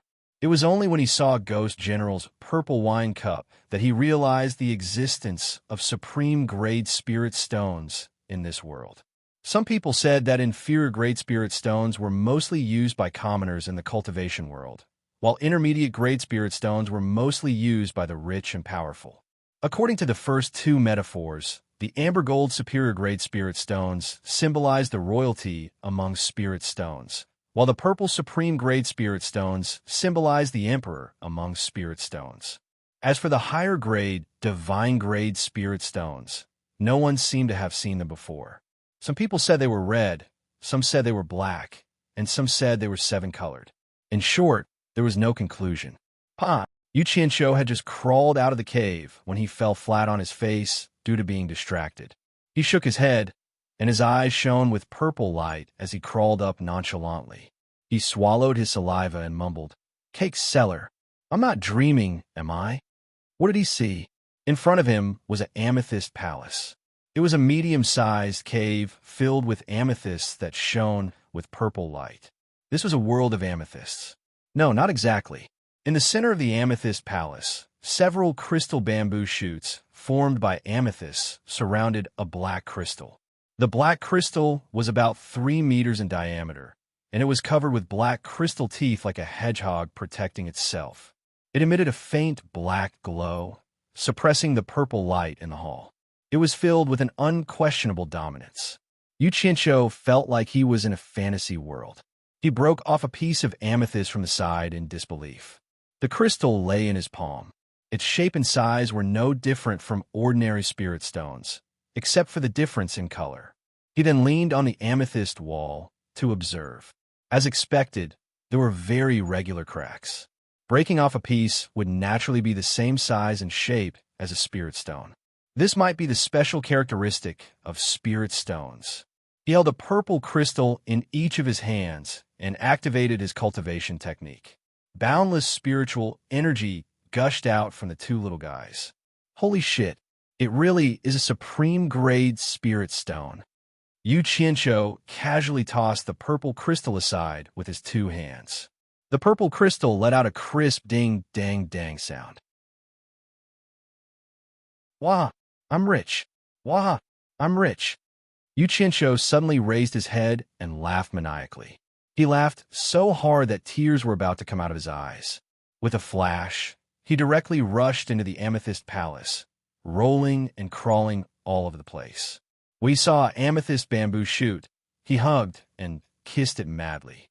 He was even crazier then when he saw the most beautiful woman in the world with the most voluptuous body.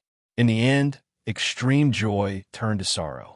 He accidentally bumped into the crystal tooth of the black crystal in the center. F***CK. The sharp pain on his forehead woke him up from his madness. He rubbed his forehead with his hand and climbed up. He felt something sticky on his palm. When he let go of his hand, he saw a patch of red. Did he actually break his forehead? Damn it, what kind of thing is so sharp? Yu Qianqiu let out a strange cry. It should be known that although his current cultivation was not high, it was already very difficult for ordinary blades and spears from the secular world to harm his skin. Moreover, he had only accidentally bumped into the wall just now. How could his head be cut open? He couldn't help but take a few steps back, looking at the 3 zhang tall black crystal from top to bottom. The fully armed black crystal tooth shone brightly under the purple light, showing its inviolable sovereignty. Black crystal? There are spirit stones of this color? Holy shit, could it be? The muscles on Yu Qianqiu's face twitched as he thought of a spirit stone that only existed in legends. He hurriedly took a few steps forward. His head, which had just stopped bleeding, once again touched the black crystal tooth. He opened his mouth wide to examine it. Sure enough, he found a pattern of cracks similar to those on the amethyst wall. Yu Qianqiu's trembling hands touched it. As he carefully caressed it, his mouth kept mumbling, "How is this possible? How is this possible? Could it really be the legendary divine Great Spirit Stone? I don't believe it. I really don't believe it. Please don't play such a big joke on me. In fact, these top Great Spirit Stones are enough for me. Really enough. Please don't joke with me. My heart is too fragile. I really can't take fright. I'm really very timid." A small piece of the black crystal tooth was ruthlessly torn off by him. It was cold to the touch. Yu Qianqiu stuck out his tongue and licked his lips. His palm gripped the small piece of thing tightly, circulating his cultivation technique.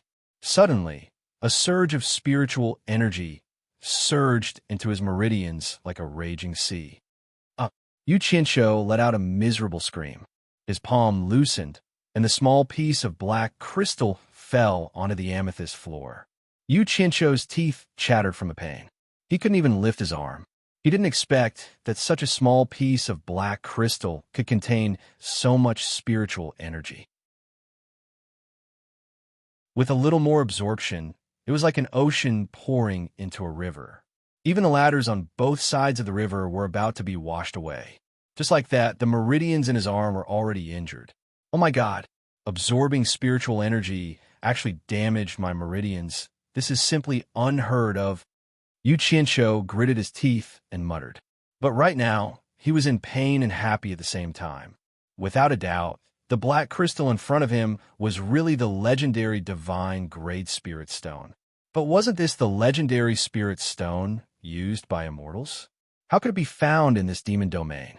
Fortunately, his arm was still hurting, otherwise he would have gone crazy from happiness. Taking out a healing pill, he put it into his mouth and sat cross-legged to repair his damaged meridians. After the time it took to drink a cup of tea, he exhaled and opened his eyes. He casually picked up the small piece of black crystal on the ground and stood up. After this torment, he finally calmed down. At this time, he thought of another matter. The spiritual energy and fragrance outside were most likely related to this amethyst palace. Moreover, the fragrance inside was clearly much richer than outside. Where did this fragrance come from? Could it be that the spiritual energy was too rich that it emitted a fragrance? Yu Qianqiu looked around the amethyst palace, not even sparing the top of his head. However, he did not find anything special. Thus, he put his hands behind his back and sniffed around. After a few rounds, he found that the place with the strongest fragrance was where the black crystal was.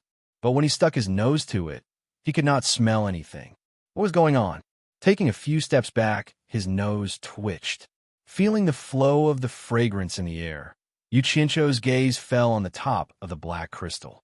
The fragrance in the air seemed to be coming from there. What else could there be up there? Yu Qianzhou walked over and lightly climbed up the black crystal tooth. It didn't take long for his head to reach the top. As far as the eye could see, there were no crystal teeth on it. Instead, there was a small black nest, and in the nest, there was a ball of fluffy white fur. It was faintly covered in a layer of rainbow light, and there were small white flowers that were almost invisible to the naked eye at the top of the hair. Along with his slight breathing, the white and tender ball of hair, which was about the length of a finger, began to sway gently. An indescribable fragrance spread faintly. Yu Qianzhou twisted his head and muttered to himself, "What is this? It seems that it can be blown away by a heavy breath." The fragrance emitted by this little thing can actually penetrate such a thick rock and run out to seduce people. It's really strange. Something suddenly flashed in Yu Qianzhou's mind. His eyes suddenly opened wide, and his mouth opened so wide that a fist could be stuffed inside. His hands and feet loosened, and he directly fell to the ground.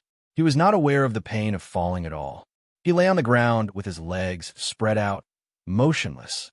His eyes and mouth were still so wide open. After a while, his mouth opened and closed, and he murmured, "My name is Yutan. I miss you day and night. My name is Yutan. I miss you and don't see you. My hair is like snow for 10,000 years. My name is Yutan. I miss you and don't see you. My beauty is withered, and it won't be long. My name is Yutan. I'm afraid that I won't see you. This longing will appear once in 1,000 years. My name is Yutan. I will never die. If you come to see me, don't miss me. 1,000 years, every strand is missed."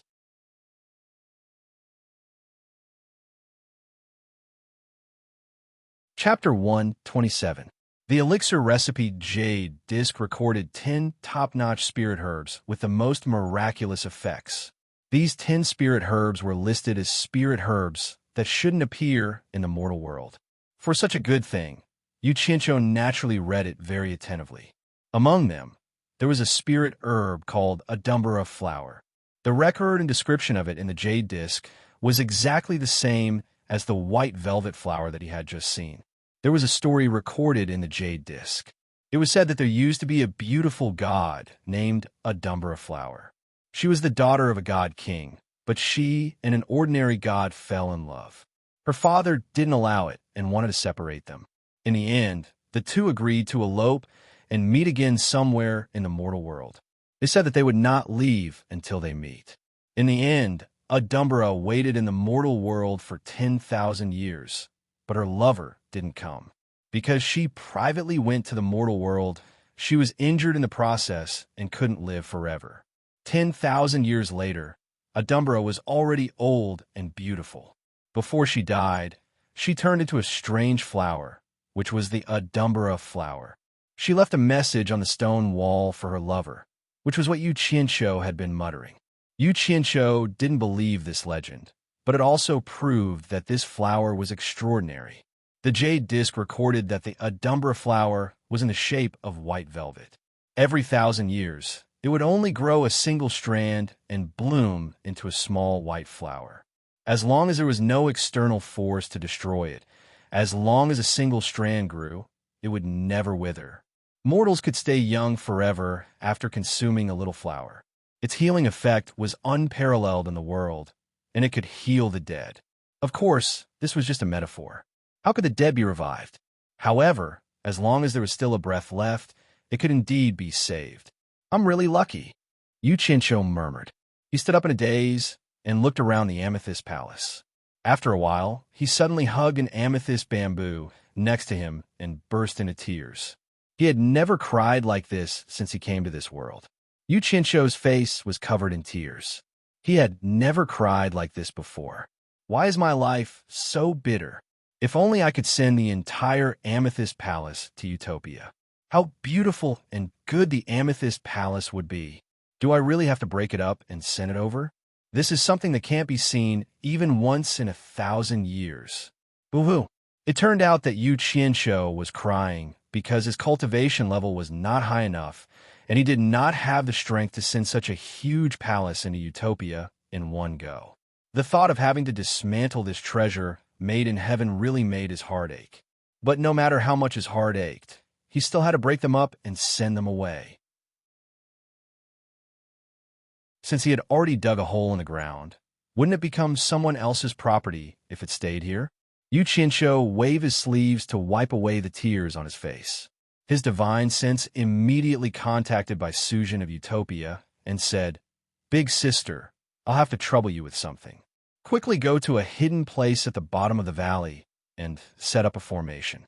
You have to use your special skills and set up a formation that will make it difficult for others to barge in. I want to send some good treasures over, but it's really inconvenient for others to see it now." In Utopia, Sujin nodded. She was obedient to her brother's words. When she thought about how she could see something that others couldn't see, she couldn't help but feel a sweetness in her heart. She immediately used teleportation, which consumed a lot of primordial energy, to avoid everyone and instantly arrived at the peak of the mountain, where Yu Qianqiu had carved the words, Utopia. Her figure flashed into the valley. After finding a relatively hidden place, Sujin set up a formation according to Yu Qianqiu's instructions. Yu Qianqiu sent another message. "Sister, after the items are sent over, immediately activate the formation." Sujin nodded and thought to herself, "I want to see what you can get. Why are you acting so mysterious?" Before she could react, large pieces of purple crystals appeared out of thin air and began to pile up on the ground. Could this be a supreme-grade spirit stone? Sujin raised her hand to cover her lips as she looked at the sparkling purple crystals falling in front of her eyes. Her eyes widened. She, who was usually calm and collected, was clearly shocked by this scene. Whether it was a human or a demon in the cultivation world, it was a huge fortune. Half a day later, the purple crystals were still falling. Sujin's expression turned serious. She released her divine sense and carefully checked the surroundings. It was indeed inconvenient for someone who wasn't extremely trustworthy to see such a large amount of purple crystals. She had to help her brother keep a lookout. Another half a day later, the purple crystals no longer appeared. However, Yu Qianqiu asked with a grin, "Sister, have you seen a divine-grade spirit stone before?" Sujin was stunned. After pondering for a while, she shook her head. "I've heard of it, but I've never seen it before." Yu Qianqiu laughed again. "Then, have you heard of the Adumbra flower?" Sujin exclaimed. "Is it the legendary Adumbra flower that can preserve one's youth?" She then asked, "Brother, do you have it?" Kaka. In another space, Yu Qianqiu laughed madly. Sister Ren was usually a calm woman, but no woman could resist the temptation of something that could preserve one's youth. Sister is really knowledgeable. You've even heard of this thing. Sister, I didn't come to Demon Domain in vain. Watch carefully. I'll let you see the divine-grade spirit stone with the Adumbra flower on your head," Yu Qianqiu said proudly. As soon as he finished speaking, a black crystal with a circumference of 1 zhang appeared on the pile of purple crystals. It was covered in crystal teeth. "This is a divine-grade spirit stone? Such a big piece?" Sujin floated over and caressed it with her slender hands. Suddenly, a unique fragrance spread from it. She sniffed and heard Yu Qianqiu say with a smile, "Sister, look at what's growing on it." Sujin immediately thought of the Adumbra flower. Her body was as graceful as a fairy as she floated into the air. The moment she saw the ball of white velvet on top of the black lump, she cried out in surprise. "Is this really the Adumbra flower? I've never seen it before." "Brother, are you sure?" Yu Qianqiu said proudly. "Sister, look at what you're saying. Do you think I'd lie to you?" Sujin nodded her head with a radiant smile on her face. Floating in the air, she bent down and reached out her hand to touch the ball of white velvet. In the end, she did not touch it. She felt that it was too delicate and her heart would be broken if she touched it. This thing is a great treasure. When I go back, I'll pick a few spiritual herbs to stimulate its medicinal effects. I'll refine a furnace of elixirs for Sister to maintain youth." Sister will never grow old. Forever the prettiest woman in the world. Ha ha. Bai Sujin nodded in high spirits. Her pretty face was flushed red, looking even more alluring. Then she heard Yu Qinsho say, Sister, activate the treasure-protecting formation first. I still have some matters to attend to here. We'll talk about the rest when I get back. He then fell silent. Bai Sujin calmed herself down and did as she was told. Yu Qinsho wandered around the empty amethyst palace. After making sure there were no purple crystals left, he looked at the stone walls around him and sighed heavily. The stone walls were covered in amber gold. They were high-grade spirit stones. This was obviously a spirit stone mine, and it was the highest grade spirit stone mine. If it was any other time, he would definitely dig them up fiercely. But he had just made a fortune. These high-grade spirit stones were insignificant to him. Sigh, let's make a fortune together. Yu Qinsho sighed. His figure flashed into the hole he dug and quickly returned to the top of the mountain. As soon as he walked out of the hole, Ko Shuahua and the others, as well as the 3 saints of Lingwu, came to greet him. Yu Qinsho shook his head at the crowd and said, It's already opened up. Sigh, how boring. I thought it was some treasure, but it turns out to be a spirit stone mine. I've been busy for so long in vain. All of you, go down and take a look.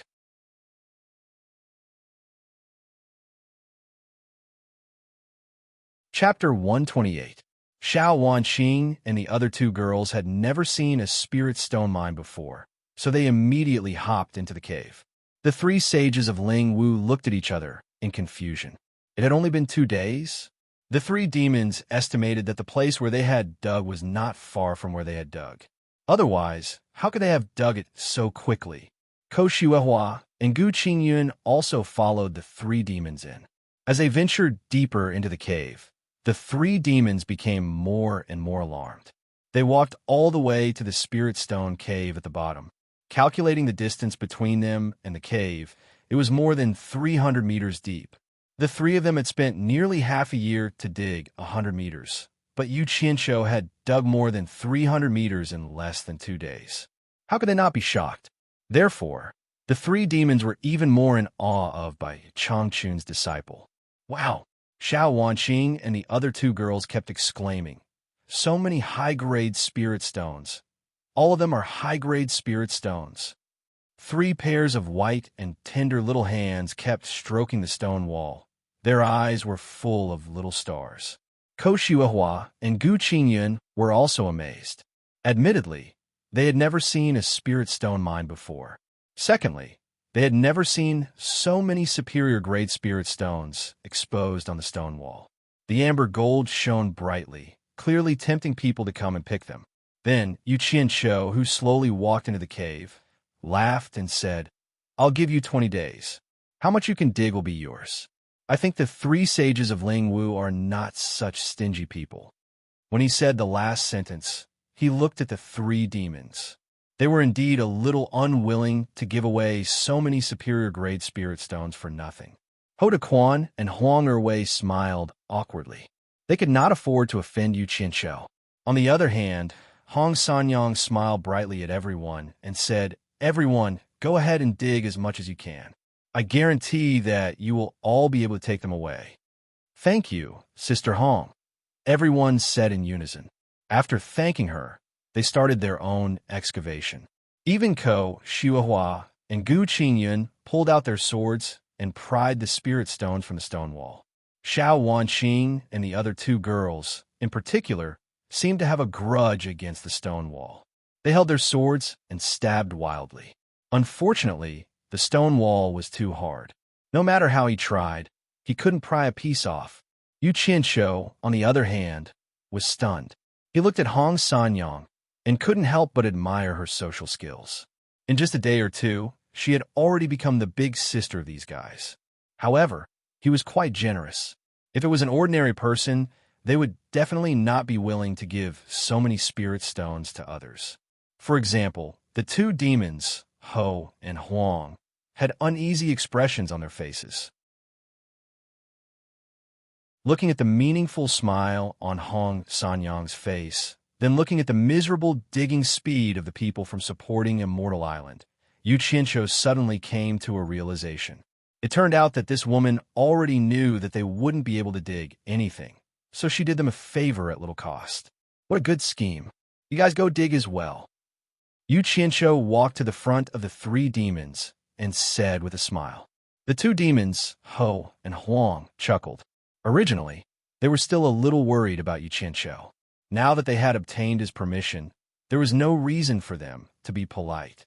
They immediately took out their weapons and got busy. For a moment, the cave was filled with clanking sounds. Why aren't you going? Yu Qianqiu glanced at Hong Sanyang out of the corner of his eye. Hong Sanyang was still annoyed at the two demons for being so useless. Such a huge spirit stone mine was in her own home, so why were they in such a hurry? What did they want to snatch from others? As long as Yu Qianqiu didn't make a move, how much could they dig even if they dug for a year, let alone 20 days? It wasn't easy for this old woman to do them a favor at little cost, but now you guys have messed things up and made me look down on you for no reason.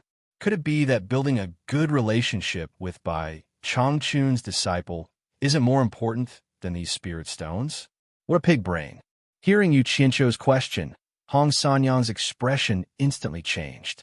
She smiled and said, "It won't be too late to dig in the future. I will accompany Mr." "That's right, Mister.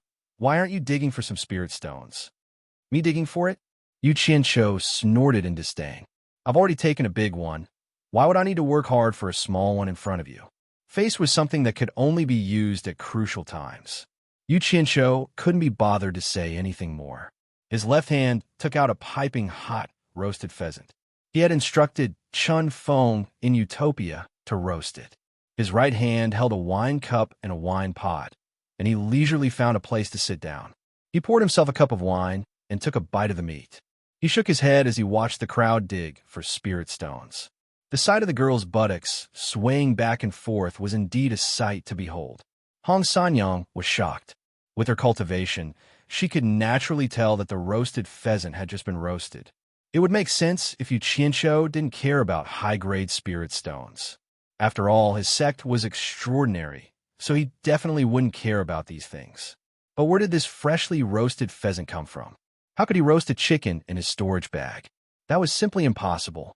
As expected, the disciple of an expert had superior methods. Seeing him staring at the girl's buttocks, Hong Sanyang looked down at her half-naked chest and smiled. She walked over to Yu Qianqiu and sat down beside him. She picked up the wine pot from the ground and smiled. "Let me pour some wine for you, sir." Feeling the pressure on his arm, Yu Qianqiu narrowed his eyes and looked at the two lumps of white meat that had been squeezed out of shape. He didn't say anything and just silently drank and ate the meat. In just a short while, he had finished the roasted pheasant.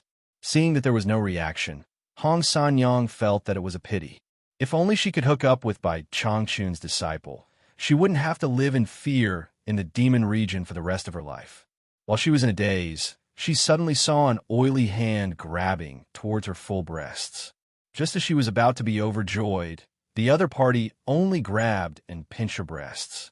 He casually rubbed the oil on his hand before retracting his hand. Her white and tender breasts were immediately covered in oil. Hong Sanyang was stunned for a moment before her face turned red. This person was too bad, using my breast to wipe the oil on his hands. She looked at the people digging for spirit stones like a thief. Seeing that everyone was busy digging for spirit stones and no one had seen her, she stood up and hurried out. Yu Qianqiu smiled and put away the wine utensils in front of him. He tore two pieces of cloth from the corner of his robe and stuffed them in his ears. Immediately, the sound of the clanking became much quieter. Using his arms as a pillow, he lay down and started humming an authentic Peking opera tune. I stood on the city gate tower and looked at the mountain scenery. My ears heard the chaos outside the city, flags fluttering in the wind. He gradually fell asleep. He didn't know how long he slept for. Suddenly, he was pushed awake. When he opened his eyes, he saw that it was Xiao Wanqing who had pushed him. Everyone was surrounding him, looking anxious. He quickly got up and asked, "What's wrong? Why are you speaking so softly?" When he came back to his senses, he realized that his ears were blocked. He tore off the cloth and glanced at Hong Sanyang's white breasts. asking, "What's wrong?" Hong Sanyang frowned and said, "I don't know who it is, but they've surrounded the entire mountain." Yu Qianqiu looked at her coldly. "You've lived here for so long, and you don't even know who has surrounded you. You're more likely to lie to a ghost. I'd like to see what you're up to." Without another word, he dashed out. The group followed him out. When he reached the top of the mountain and looked down, he saw a circle of people at the foot of the mountain. There were more than 10 people holding torches and galloping up the mountain on horseback. Under the illumination of the torches, their armor was clear. Who else could it be but Ghost General's men? Only Ghost General and his gang would pretend to be soldiers even though they've clearly become ghosts. If even I can see it, how can you not see it, Hong Sanya? Yu Qianqiu pondered for a moment and understood what was going on. Hong Sanyang was probably trying to make use of him. She heard that he was acquainted with Ghost General, so she used him to solve the problem. What if what he said was false? What if, in the future, she also used the fact that he was Bai Changchun's disciple? Who knew what Bai Changchun would do if he found out that someone was pretending to be his disciple? This woman was a little too smart. Oomph. Yu Qianqiu snorted coldly. His killing intent rose, and he turned around abruptly, staring coldly at Hong Sanyang. He hated people who schemed against him the most. When there was no other way, he would tolerate it. But when there was a way, he would not tolerate it for even a moment. Hong Sanyang's thoughts were seen through, and she shifted her steps slightly unnaturally. Even Hoda Quan and Huang Erwei could see what was going on.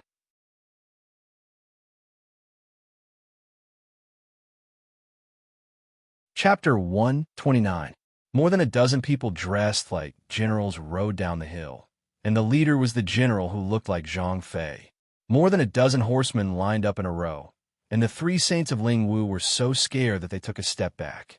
On the contrary, Ko Xuehua and the others were not afraid at all. Yu Qianqiu slowly walked toward the horsemen. When General Zhang Fei saw Yu Qianqiu, he was stunned and said, "Mr. Yu." The other generals also looked at each other. Sai Zhangfei was the first to dismount from his horse and clasped his fists. "Greetings, Mr. Yu." All the generals dismounted and clasped their fists. "Greetings, Mr. Yu." That day, Yu Qianqiu's song completely convinced them. In addition, he had a good relationship with the Ghost General, so it was natural that they had to give him a greeting gift. The 3 saints of Ling Wu heaved a sigh of relief. Bai Changchun's disciple was really influential. These ghost generals had the same cultivation level as the Ghost King, and any one of them could easily kill them. They didn't know why they surrounded Mount Ling Wu today. Fortunately, Yu Qianqiu was here. No need to be so polite. Yu Qianqiu raised his hand and said, "What brings you here today?" Sai Zhangfei didn't hide and said bluntly, "Today, we received a report from a spy saying that the spiritual energy here is fluctuating violently, so the great general specially ordered us to investigate the situation." "I see." Yu Qianqiu glanced at the foot of the hill. Damn it. Sure enough, they had nothing better to do after eating. Was there a need to investigate the situation in such a big way? However, it was probably caused by him breaking through the cave and removing the spiritual stones. Yu Qianqiu turned to Ko Xuehua and the others and said with a gentle smile, "You go down the hill first. I will come later." The few of them were very cooperative and followed his instructions. They passed through more than 10 riders, and no one stopped them. When Red Lady saw Yu Qianqiu revealing a gentle smile at this moment, she saw Ko Xuehua and the others walking away from her, leaving only the 3 of them. It seemed a little cold and cheerless. When she saw the ghost generals lined up in a row, she suddenly felt that something was wrong. Weren't they going to dig out 20 sky spirit stones? After a few thoughts, her face turned deathly pale. Her voice trembled as she pleaded, "Mister, please let the 3 of us go. It was Sanyang's fault just now. I shouldn't have played tricks on you." Hoda Quan and Huang Erwei were still scratching their heads in confusion. Seeing that Yu Qianqiu was still smiling, they couldn't understand what was going on. "I don't see why Yu Qianqiu is angry."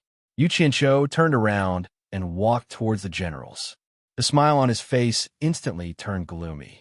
As he walked, he said, "Hong Sanyang, don't you think it's too late?" If everyone apologized after doing something wrong, then everything would be fine. Wouldn't the world be at peace? What's the point of fighting and killing then? No, Hong Sanyang panicked. Mister, please let Sanyang off this time. As she said that, she ran to pull Yu Qianqiu. How dare you? How dare you be so rude to Mr. Yu? Sai Zhangfei roared and stood behind Yu Qianqiu. With a swoosh, he unsheathed half of his saber from his waist. In a split second, more than 10 pairs of murderous eyes stared at Hong Sanyang. Sanyang knows her mistake. Sanyang really knows her mistake. Mister, please let me go. Hong Sanyang staggered back. At this moment, Hoda Quan and Huang Erwei also knew that something was wrong. They were so scared that they didn't know what to do. In front of a group of Ghost King's late-stage generals, they couldn't escape even if they wanted to. Generals, please kill these 3 demons on the spot. Don't leave a single one alive. Yu Qianqiu turned around and said coldly and mercilessly. As soon as he said that, the Lingwu 3 saints were really scared out of their wits. The ghost generals were stunned. We protect you because we respect you. What right do you have to order us around? When they turned around, they saw Yu Qianqiu slowly raising a black token in his hand. They were shocked and immediately said in unison, "Yes, mister." More than 10 black shadows with late-stage Ghost King's cultivation pounced on the Ling Wu 3 saints. The screams came to an abrupt end. A mist of blood spread out. The 3 demons didn't even have a chance to fight back. Not even their corpses could be found. Yu Qianqiu's mind flashed with Hong Sanyang's voluptuous smile. He shook his head and sighed. What a pity for that pair of tits. I wanted to keep them for my use. Why do they have to show off their little tricks? They brought this upon themselves. More than 10 ghost generals flashed back and cupped their fists in unison, indicating that they had completed their mission. Yu Qianqiu nodded approvingly. Military management is the best. My orders are like a landslide. Wherever I point, I will attack without any discussion. Looks like I need to create an army in the cultivation world. There is a spiritual stone mine at the foot of this mountain. Since the 3 demons are dead, I can let your great general take over. Yu Qianqiu thought to himself. He had let Meng Yin take advantage of it. A spiritual stone mine? Great general thought that some treasure was about to appear, Sai Zhangfei said regretfully. Sai Zhangfei lamented. Spirit stones were of no use to ghost cultivators.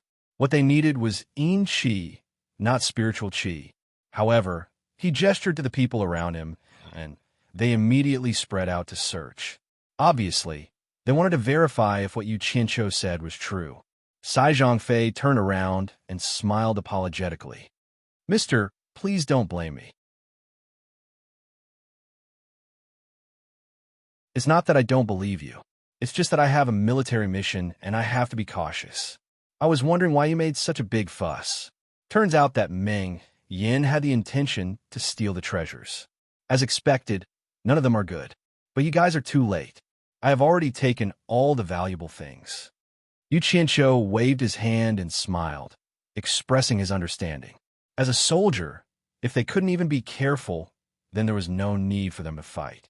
They might as well take a knife to their own throats and save themselves the embarrassment of being defeated. He was very appreciative of this. Sai Zhangfei suddenly asked curiously. Mister, according to our information, didn't you guys go back? Why are there only a few of you left? Yu Qianqiu roared with laughter. Then there's definitely a mistake in your information. Aren't I standing right in front of you? No way. Sai Zhangfei waved his hand with certainty. Even if our information is wrong, Demon King Ao Li wouldn't lie. He is still with the great general. I heard it from his own mouth. He fought with a few experts from Fuxian Island a few days ago. In the end, both sides suffered some losses. At the same time, I received news from our scouts that there are only 6 people left on the Cloud Sky Peak. The others have already left. Demon King Ao Li is one of the 10 great demon kings of the demon domain. Yes, he and the great general are the masters of this place. They're sworn brothers. Yu Qianqiu's face twitched. No way. They really left? Mister doesn't need to be suspicious. How can such a big target leave the demon domain without us knowing? But Mister doesn't need to worry. Maybe the 6 people on the Cloud Sky Peak are waiting for Mr. Sai Zhongfei comforted. Yu Qianshou was still a little confused about what was going on. At this time, the ghost generals who were searching had already retreated. They indicated that there was nothing but a spirit stone mine. Sai Zhongfei nodded. It was exactly as Yu Qianshou said. Mister, are you going back? Sai Zhongfei asked. Yu Qianshou nodded. Everyone is going back. I naturally have to go back as well. If Mister doesn't mind, I can escort Mister for a while before reporting back. Yu Qianshou saw that he was sincere. He thought that it would be best if they escorted him. He didn't have to worry about any accidents. He nodded. Then I'll have to trouble you. I'll call my fellow disciples first. With them around, Yu Qianshou didn't have anything to worry about. He directly rode his sword down the mountain and found Ko Xuehua and the others. Ko Xuehua asked about the screams on the mountain just now. Yu Qianshou only said that the 3 Ling Wu sages were killed by a group of ghost generals. He didn't say that he was the one who ordered it. Everyone who had some friendship with Hong Sanyang's side. When they knew that the disciples of the various sects had already returned, they were even more shocked.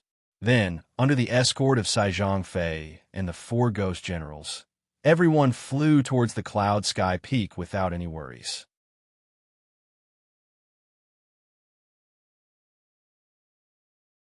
Chapter 130. The people on the cloud sky peak were none other than the 6 consecrators of supporting Immortal Island. The elders of the other sects had 2 regrets before they left. One was that they didn't know who had injured the 6 consecrators of supporting Immortal Island, and the other was that they wanted to meet Yu Qianshou. It was clear that Yu Qianshou was not going to say anything about the first matter. As for seeing Yu Qianshou, he did not know if Yu Qianshou would be able to come back alive. Even if Yu Qianshou could come back alive, he did not know how long it would take. After all, it wasn't their disciple, so they couldn't keep waiting with the people of supporting Immortal Island. In fact, the 6 consecrators were a little anxious after waiting for 2 days. They could clearly see their positions on the spiritual compass, but they didn't dare to go down to look for them. The warning from the person who had injured them was still fresh in their ears. They had also tried to use spiritual sense to transmit their voice several times, but the demon ghost region was really strange. Once spiritual sense transmissions touched the floating Een fog, they couldn't be transmitted. Thus, they thought that the person who had injured them could actually injure them with spiritual sense. They couldn't help being even more shocked and didn't dare to act rashly. Hey, they're back. One of the consecrators stared at the compass in front of him and said strangely. When they heard this, they surrounded the compass. The spiritual sense light spots on the compass were flashing over in a straight line. Guan Dinghai said in a deep voice, "How dare they fly over on their swords? It must be that bastard Yu Qianshou's idea again. Don't they know that flying on swords in the demon ghost region is very dangerous? How does Wei Wu teach his disciple?" His words sounded like a reprimand, but there was also a sense of pride. It was as if he was telling everyone that only Yu Qianshou dared to do this in the demon ghost region. The few consecrators smiled slightly, laughing at him for belittling and secretly praising. However, this disciple had really made the Guan clan and supporting Immortal Island famous in the various sections. Otherwise, why would the 6 consecrators be waiting for them here? The strange thing was that the 6 disciples didn't seem to encounter any danger along the way. They didn't slow down at all and were already approaching the mountaintop. The few consecrators were also relieved, especially Ma Jiugu and Guan Weiwu. The 6 of them stared down together. The 6 streaks of light pierced through the dark clouds and landed near the mountaintop before disappearing. The 5 ghost generals who came with him cupped their hands together and said, "Mr. Yu, have a safe journey." Yu Qianshou returned the gesture and said, "Thank you, 5 big brothers. I won't say anything else." I, Yu Qianshou, will remember this favor and will repay it in the future. The 5 ghost generals cupped their hands again, then turned into several streaks of black fiends and left. Their speed was much faster than when they had sent the group over, and they left with sharp whistles.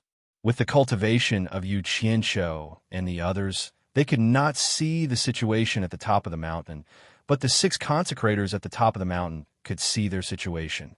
They were all stunned. To think that 5 Ghost King's final stage ghost cultivators would send them off personally. This was a little too much. Guan Dinghai grinned and scolded. This stinking brat is really arrogant. He actually made 5 Ghost King's final stage ghost cultivators send him off, and there are 6 great consecrators greeting him on the mountain. I'm afraid that even if this old man came to the demon ghost domain, I wouldn't have such treatment. He didn't think that he had already been beaten out of the formation. Yu Qianshou led the group to the outside of the formation at the top of the mountain. He didn't dare to barge in and shouted, "I wonder which seniors are inside." Disciple Yu Qianshou requests an audience. Ma Jigu struck a spell outside the formation and said in a deep voice, "Just walk in." Why is this voice so familiar? Yu Qianshou was startled, and the group walked in. When they saw Ma Jigu, they were startled again and thought, "Why is she here?" Ko Xiuehua bowed and said, "Disciple Ko Xiuehua greets the few consecrators." Amongst these people, only Ko Xiuehua had seen a few exalted, and Yu Qianshou and the others were utterly unable to recognize all of them. They immediately bowed as well, and all of them were extremely shocked in their hearts. Why are the 6 exalted of supporting Immortal Island here? Yu Qianshou thought, could it be that the experts of supporting Immortal Island who fought with the Demon King Ao Li are these people? After a while, Yu Qianshou felt that something was wrong. The gazes of this group of old fellows were revolving around him. It really made his hair stand on end. It was a far cry from being stared at by a group of beautiful women. "You are Yu Qianshou?" Guan Dinghai shouted in a deep voice. "Damn it! Old bastard, did I offend you?" Yu Qianshou bowed and said, "Yes, I am." "All right, this is not a place to stay for long. We can talk after we return." "Dinghai." Ma Jigu poked her walking stick and shouted. Guan Dinghai bowed and didn't say anything. He glared at Yu Qianshou and released a flying ship that was much smaller than the one the disciples came with. After the group boarded, Guan Dinghai personally controlled the flying ship. It gradually accelerated and disappeared in the blink of an eye. On the flying ship, Yu Qianshou was hiding in the back. Seeing the others sitting cross-legged and cultivating, he sneered in his heart. "Even if you sit for a year, you won't be worth a few supreme-grade spirit stones of mine." Therefore, he fell asleep with peace of mind. Xiao Wanqing, on the other hand, looked at him from time to time with envy in her eyes. The night had passed, and the sea was sparkling with the rising sun. The flying ship suddenly slowed down, and Yu Qianshou, who was sleeping soundly, was thrown to the front. Fortunately, he was stopped by Xiao Wanqing, who was always concerned about him, but he still fell on his face a few times. Yu Qianshou crawled up and shouted angrily, "F***CK." Just as he said these 2 words, he realized that many pairs of eyes were looking at him. He immediately looked out of the ship and said embarrassedly, "We became supporting Immortal Island so quickly? Haha, so fast, so fast." With that said, he sat down guiltily, thinking that they wouldn't understand the first 2 words. Although the crowd didn't understand what he meant by the first 2 words, they didn't think that it was anything good, so no one paid attention to it and just smiled. Xiao Wanqing covered her mouth and couldn't stop laughing. Guan Dinghai, who was at the bow of the ship, looked back and thought, "This is really out of control. I've been flying the ship for a night, and you're really not polite. You actually slept for a night. I'll let you sleep." When the 6 high officials returned, the welcoming scene of Fuxian Island was quite grand. Feng Xiangtian led a group of elders to welcome them in front of the main hall of Penglai Pavilion. When everyone got off the ship, Yu Qianshou was still hiding at the back. Seeing that there was no need for these disciples, he found Guan Weiwu in the welcoming crowd and quickly ran to greet. "Master, I'm back." When he saw Ferdinand beside his master, he greeted, "Elder Fei." Guan Weiwu patted his shoulder and laughed. "It's good that you're back. It's good that you're back." "Not bad, not bad." Regarding his disciples' glorious deeds, he, as the master, also benefited greatly. The group of people who came back earlier had already spread the news about Yu Qianshou in the Demon Ghost region, and almost everyone in Fuxian Island knew about it. These 2 days, Guan Weiwu was so happy that he couldn't even close his mouth. Ko Shuihua and the other 3 disciples of Wanfengarden naturally came to greet Ferdinand. This Ferdinand was also very happy. Although there were only 3 people from Wanfengarden, they all came back alive. Especially when all the nascent soul stage disciples of Fuxian Island were annihilated. Only Ko Shuihua of Wanfengarden was unharmed. Speaking of this, it was really glorious. In fact, Ko Shuihua and the other 2 were also very lucky. Originally, Ferdinand sent them to protect Yu Qianqiu, but the result was unexpected. If it wasn't for Yu Qianqiu, they really didn't know if they could come back alive. Old Guan, this is your disciple Yu Qianqiu.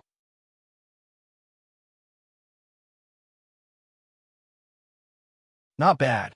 Elder Guan, this is your disciple Yu Qianqiu. Not bad. Elders from various branches constantly came to greet Guan Weiwu, but their eyes were all staring at Yu Qianqiu. Guan Weiwu kept laughing and said, "Yes, yes." Yu Qianqiu kept nodding and bowing as he called out the name of an elder. "Weiwu, come with me for a while." Suddenly, someone walked over and said coldly. Guan Weiwu's smile suddenly froze on his face, and he said timidly, "Father." Then he followed that person. "Damn, that old bastard is actually Master's father?" Yu Qianqiu was also stunned. Isn't this the consecrator who controls the spaceship? Thinking of a white-haired old man calling another white-haired old man father, Yu Qianqiu had goosebumps all over his body. He thought to himself, I have to quickly refine the elixir of youth. It's still good to be young. He stealthily disappeared into the crowd. You're tuning into the Romance Rendezvous YouTube channel.